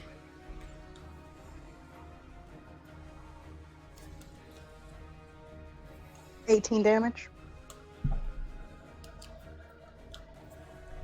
56 minus 18. Alright, second attack.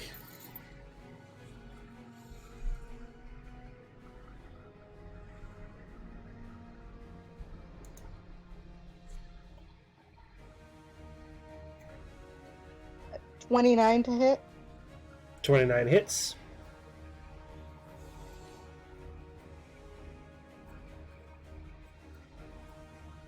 $18 damage.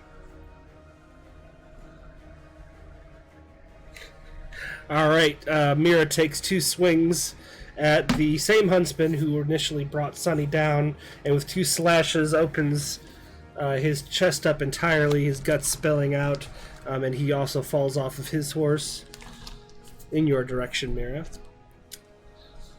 That brings us to the other huntsman. Gotta have gonna- God's kid. Alright, he charges forward, and he is going to use... Oh, I thought that was the huntsman that Meara just attacked. Oh no, this is the one she just attacked. Oh, he came down from the ridge? Yeah, he came down from the ridge. Oh, I didn't realize that. I forgot about him until Zuko mentioned him.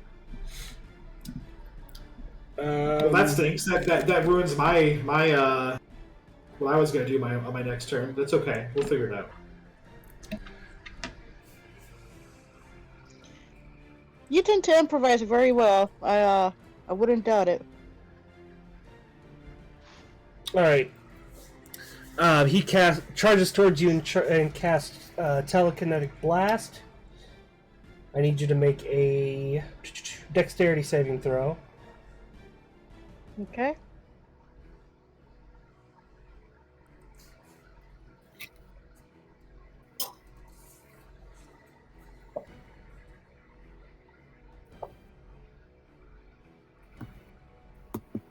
$19. 19 succeeds, so you manage, as there's a loud boom and the snow goes flying up around you, you manage to dig your feet in and keep yourself upright and in position. That brings us to Sunny, who is just starting to rouse. And the bear is dead. Top of the next round.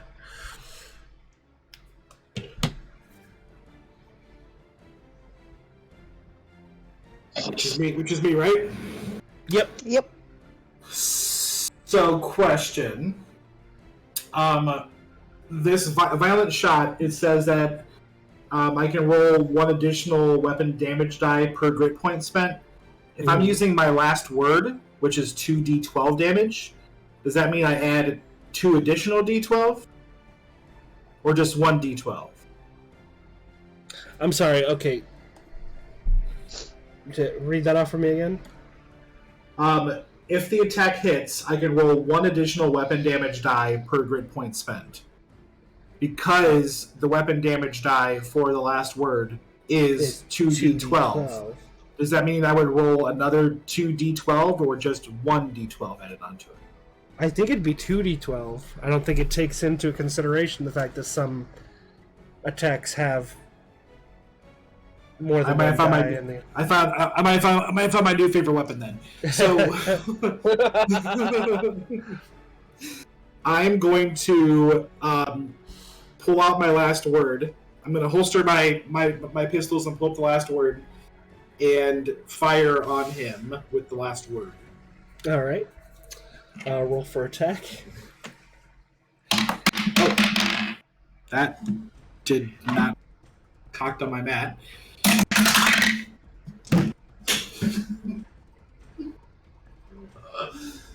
How do you feel about that 20, Matt? Oh my god. Okay, so that's 12 times 4. I can't even figure that fucking out. Alright. Nicely done.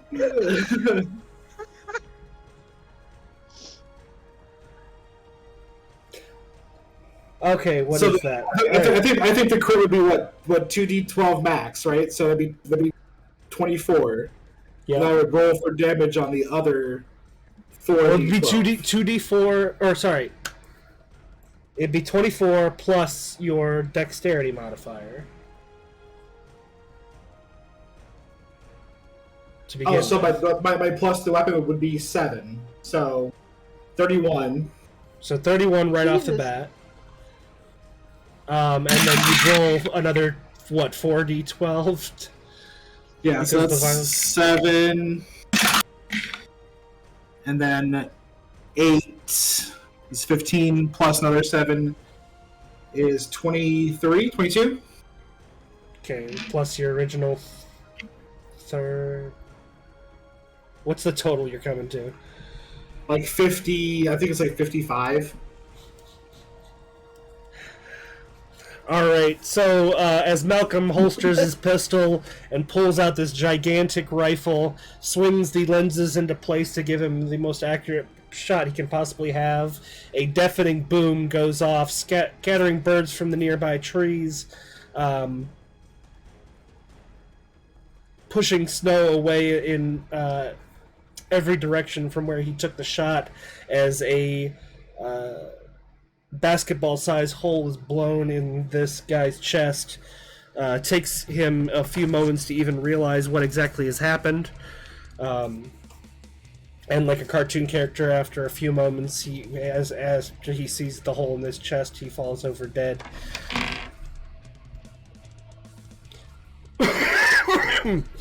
And that is that. Nicely done, Ryan. I haven't used that thing really at all, except for like the battle on that castle we did. So Yeah. I turn to Malcolm and I'm like, now that's a boot.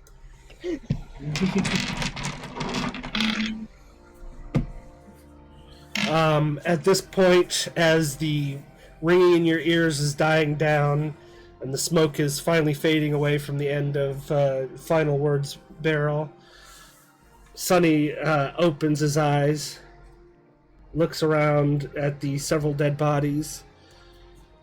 I'm not sure I want to know what happened. It's better not. He kind of sits himself up. He looks them over, what's left of them. Friends of yours. They were never my friends. I find that extremely confusing, but what I was just saying about getting out more, I think I'm going to reconsider that. Scratch that. Can I search bodies? Sure, go ahead. Sonny, I don't blame you. It's a real cutthroat world out here. Ha, ha, ha. We need to get Zuko help. He's still pissed. Oh shit, that reminds me. Actually, before you go looking at bodies, can you roll me another Constitution saving throw? 16. Okay, you're at this point. Your head is pounding. Your breathing is getting even more labored, and your heartbeat is going so fast you almost can't feel it anymore. Is the Serenity on the way? Yes, they've been. They got your message, and they're on their way. How much damage would I have to do to knock Zuko out cold? I was thinking the same thing. Get out of my brain. So you want to fight? I don't want to fight. I want, while you're kneeling down looking at a body, I want to take the butt end of my sniper rifle and knock your ass knock it unconscious. It is something that is doable. You'd first have, especially if you're sneaking up on him. Do I really think I? Maybe I should roll a perception check to see if I feel like he is getting to the point where he's about to start fighting one of us. All right. Okay, so you're trying to figure out if his mood is getting. Or insight, I guess. Yeah. Yeah. Roll an insight check, and Zuko, roll your investigation.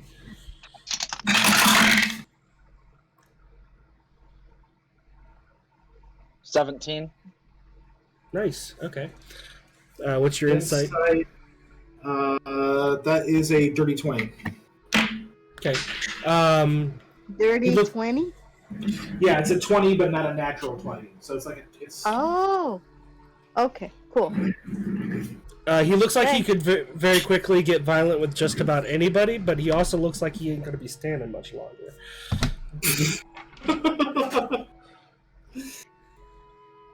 Yeah, knock him out. Better safe than sorry. Zuko, while you're at least for the beginning of your search, did you? I'm assuming you start with like the leader. Yeah. All right, so you find a Huntsman's silver medallion, of course. Okay. About 750 gold in his coin purse. Take. Yep. A set of 20 crossbow bolts. I'll take those. His silvered longsword, of course. I'll take that. And that's about all he has on him. Malcolm, are you going to Your attempt to first playthrough in Skyrim. Take.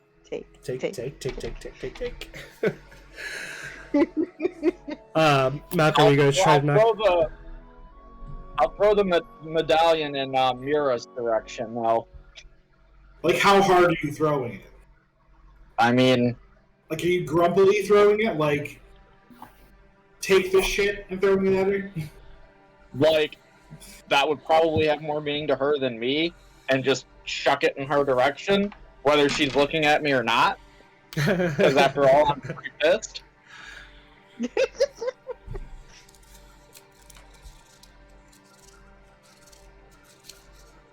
What you doing, Malcolm, before he moves on to the next body? I'm actually going to wait for him to go to the next body. I'm going to follow him. And as he's bent over to search it, I'm going to try to cold cock him with the butt of my sniper rifle. All right, Zuko, roll another investigation check. And then Malcolm, do a stealth check with advantage.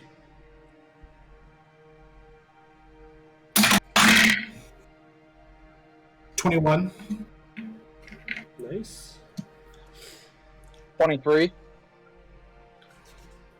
Okay. Malcolm, go ahead and roll for attack if you're wanting to. Do I get advantage on him because I passed the stealth check, or Yes, you get advantage on the attack. doesn't matter? I rolled an at 20. Okay, and it would have been a critical anyway because you snuck up on him. So, roll strength-based damage check.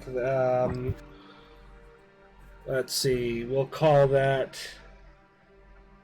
Which damage does a club do? I still have the PH up. I can look. Okay.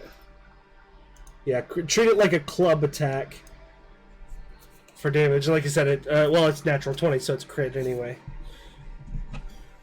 Let me see here. Back up to the top so I can go to the weapons section.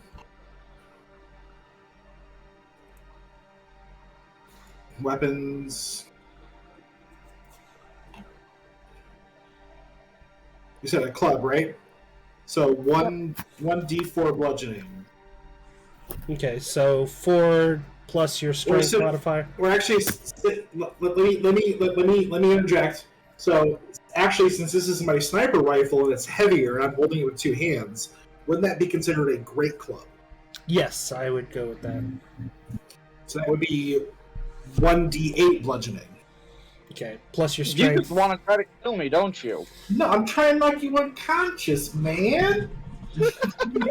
Yes, if you declare you declare non-lethal damage, it's non-lethal damage. That's the way it works. So you automatically get 8 plus your strength, and then 1d8 plus your strength.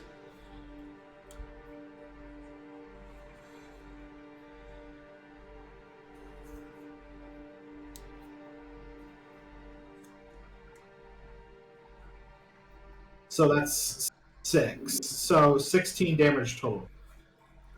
Okay. Or 16. With his I'm not heart, sure what the DC you're doing or what. with his heart and nervous system already in overdrive, that clock to the head is enough to take him out. Zuko, you managed to find another 250 gold piece in the person and are getting ready to continue searching this body as you see stars and then nothing. But I got the 250, correct? Yeah, you've got it. The purse. Okay. You were tucking it away and getting ready to search for more. I'm going to investigate Zuko for gold. Oh, fuck you. No, I'm just joking. That's great. Okay, so Zuko is collapsed over the body of the second huntsman. Too bad cameras don't exist in this world. True. He is still breathing very, very heavily and sweating profusely. Well, I'm hoping Kaylee is on the ship and they're close so that she can Yeah. take a look at him. And slap him when he wakes up. Are you guys gonna tie me up or anything? Do you want to be tied up? I mean, if I'm a fucking rage machine, Alright. but that's your You're call. working like a you man. don't want to tie me up. That's on you. Didn't Zuko take the spider string? Yeah. I did. I'm going to search him for the spider string and tie him up with it. Alright, not even going to make you roll for it. Pretty easy to find it. And you can just wrap it around him many, many, many times. It's not intertwined into a rope yet, but it should hold him. Any more words to Can be I exchanged? investigate the last two bodies while they're doing this? Sure. Yeah, roll an investigation check.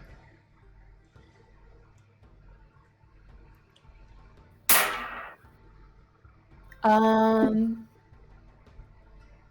22. Okay. Between the two of them, you find about... you find two heavy crossbows. About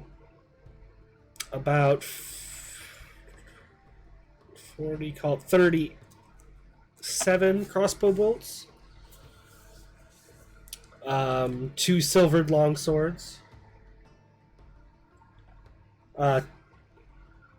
Two more silver huntsman medallions.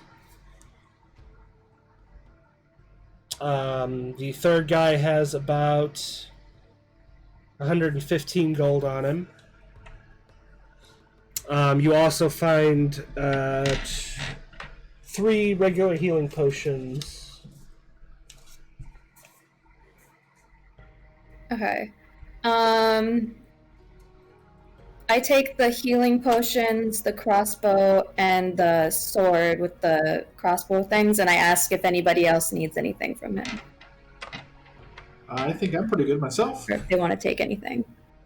Nah, I'm good. Meara, at I'm this still getting point, pretty ticked that I'm still pissing I'm being hunted. Meara, you actually notice at this point the leader stirs and coughs up blood. He's still dying, but he's in his last moments. I'll walk over to him. He sees the motion and his eyes turn in your direction, and he says, "They'll never stop coming." I'll never stop fighting.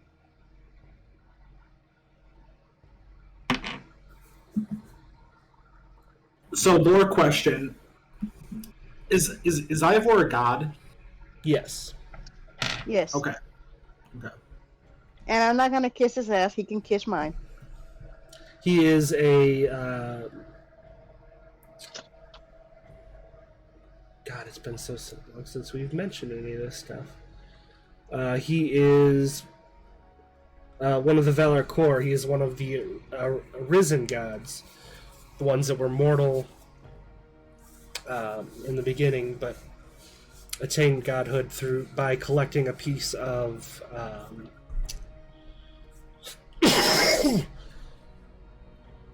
Hold on, I gotta find her name again. Eldath's heart, after Mantis killed her.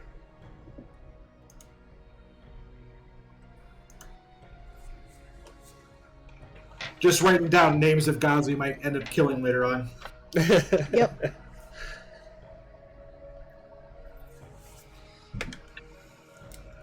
Any more words to be exchanged before we continue on? By the way, Echo, I know that you both... Cece, I know you and Echo are both out of the loop on some things that will be coming up. Don't hesitate to ask in or out of character when things don't make sense to you. But when you feel your character would care. So I tell him, your god is hunting me because I rejected his offer. I'm coming for him too.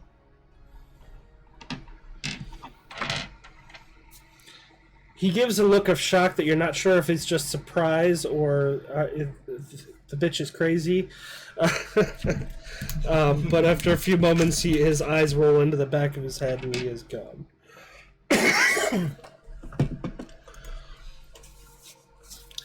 And a few moments after that, you hear a familiar sound, whirring sound in the distance as the hulking shape of Serenity comes over the ridge and begins to descend down onto it.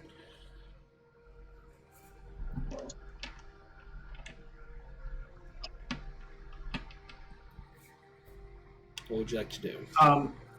I immediately. So it's going down the ridge. You said. It's coming from that direction and landing on the top here. Okay, so I guess I'll pick up Zuko and throw him over the warhorse, and lead the warhorse up there. Easy enough. Everybody else following? Yep. Yes. All right, so you make your way up the ridge and onto the gangplank of Serenity. Kaylee rushes out,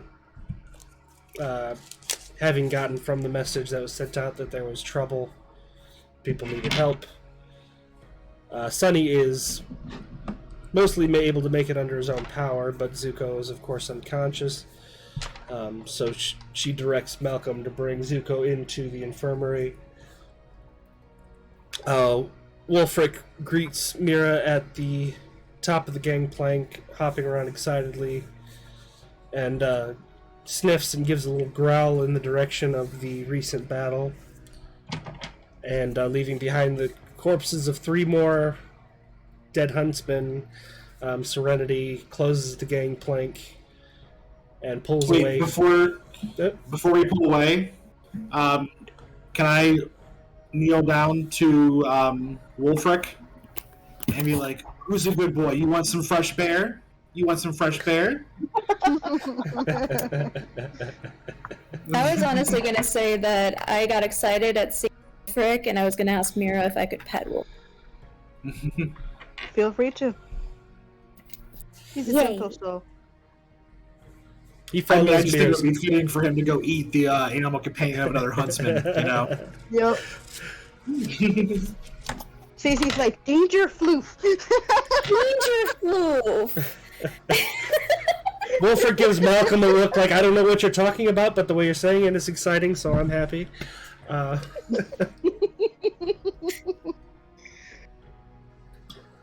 But the gangplank closes on the scene of the 2nd, 3rd, and 4th huntsman that Meara has had to kill since she turned down Ivor's command. Yeah, weren't these huntsmen dwindling in numbers? Right. Like to begin with, weren't there not that many huntsmen in the world? Less than they were probably at their prime, but there's still a good number of them on the continent out there. Okay. Well, they all choosing death then. If Ivor if Ivor doesn't want to have any more hunters, that's up to him. I mean,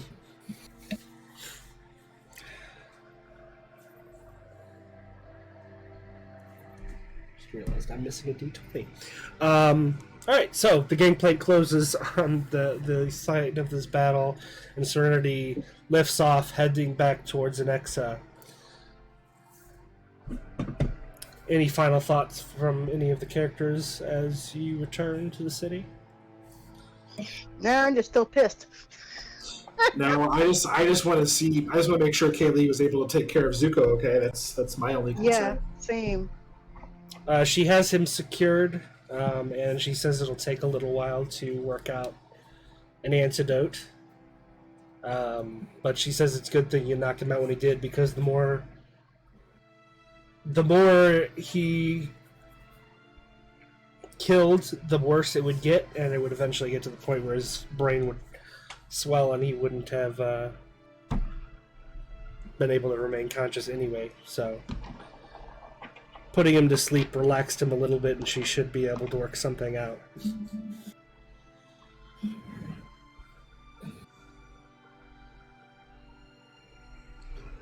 Works out.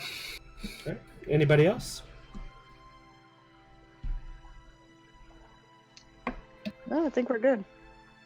Alright. So as Serenity returns to the Spire of Anexa and the Regulators prepare for their next strange adventure in the Deserters' Prison, that is where we will end our session. When we come back on the 25th, we will be skipping ahead a few days as the Regulators put their affairs in order, and we will begin the prison arc properly. Again, next Thursday, I will be streaming Elder Scrolls Oblivion on Thursday at 8 p.m. Eastern.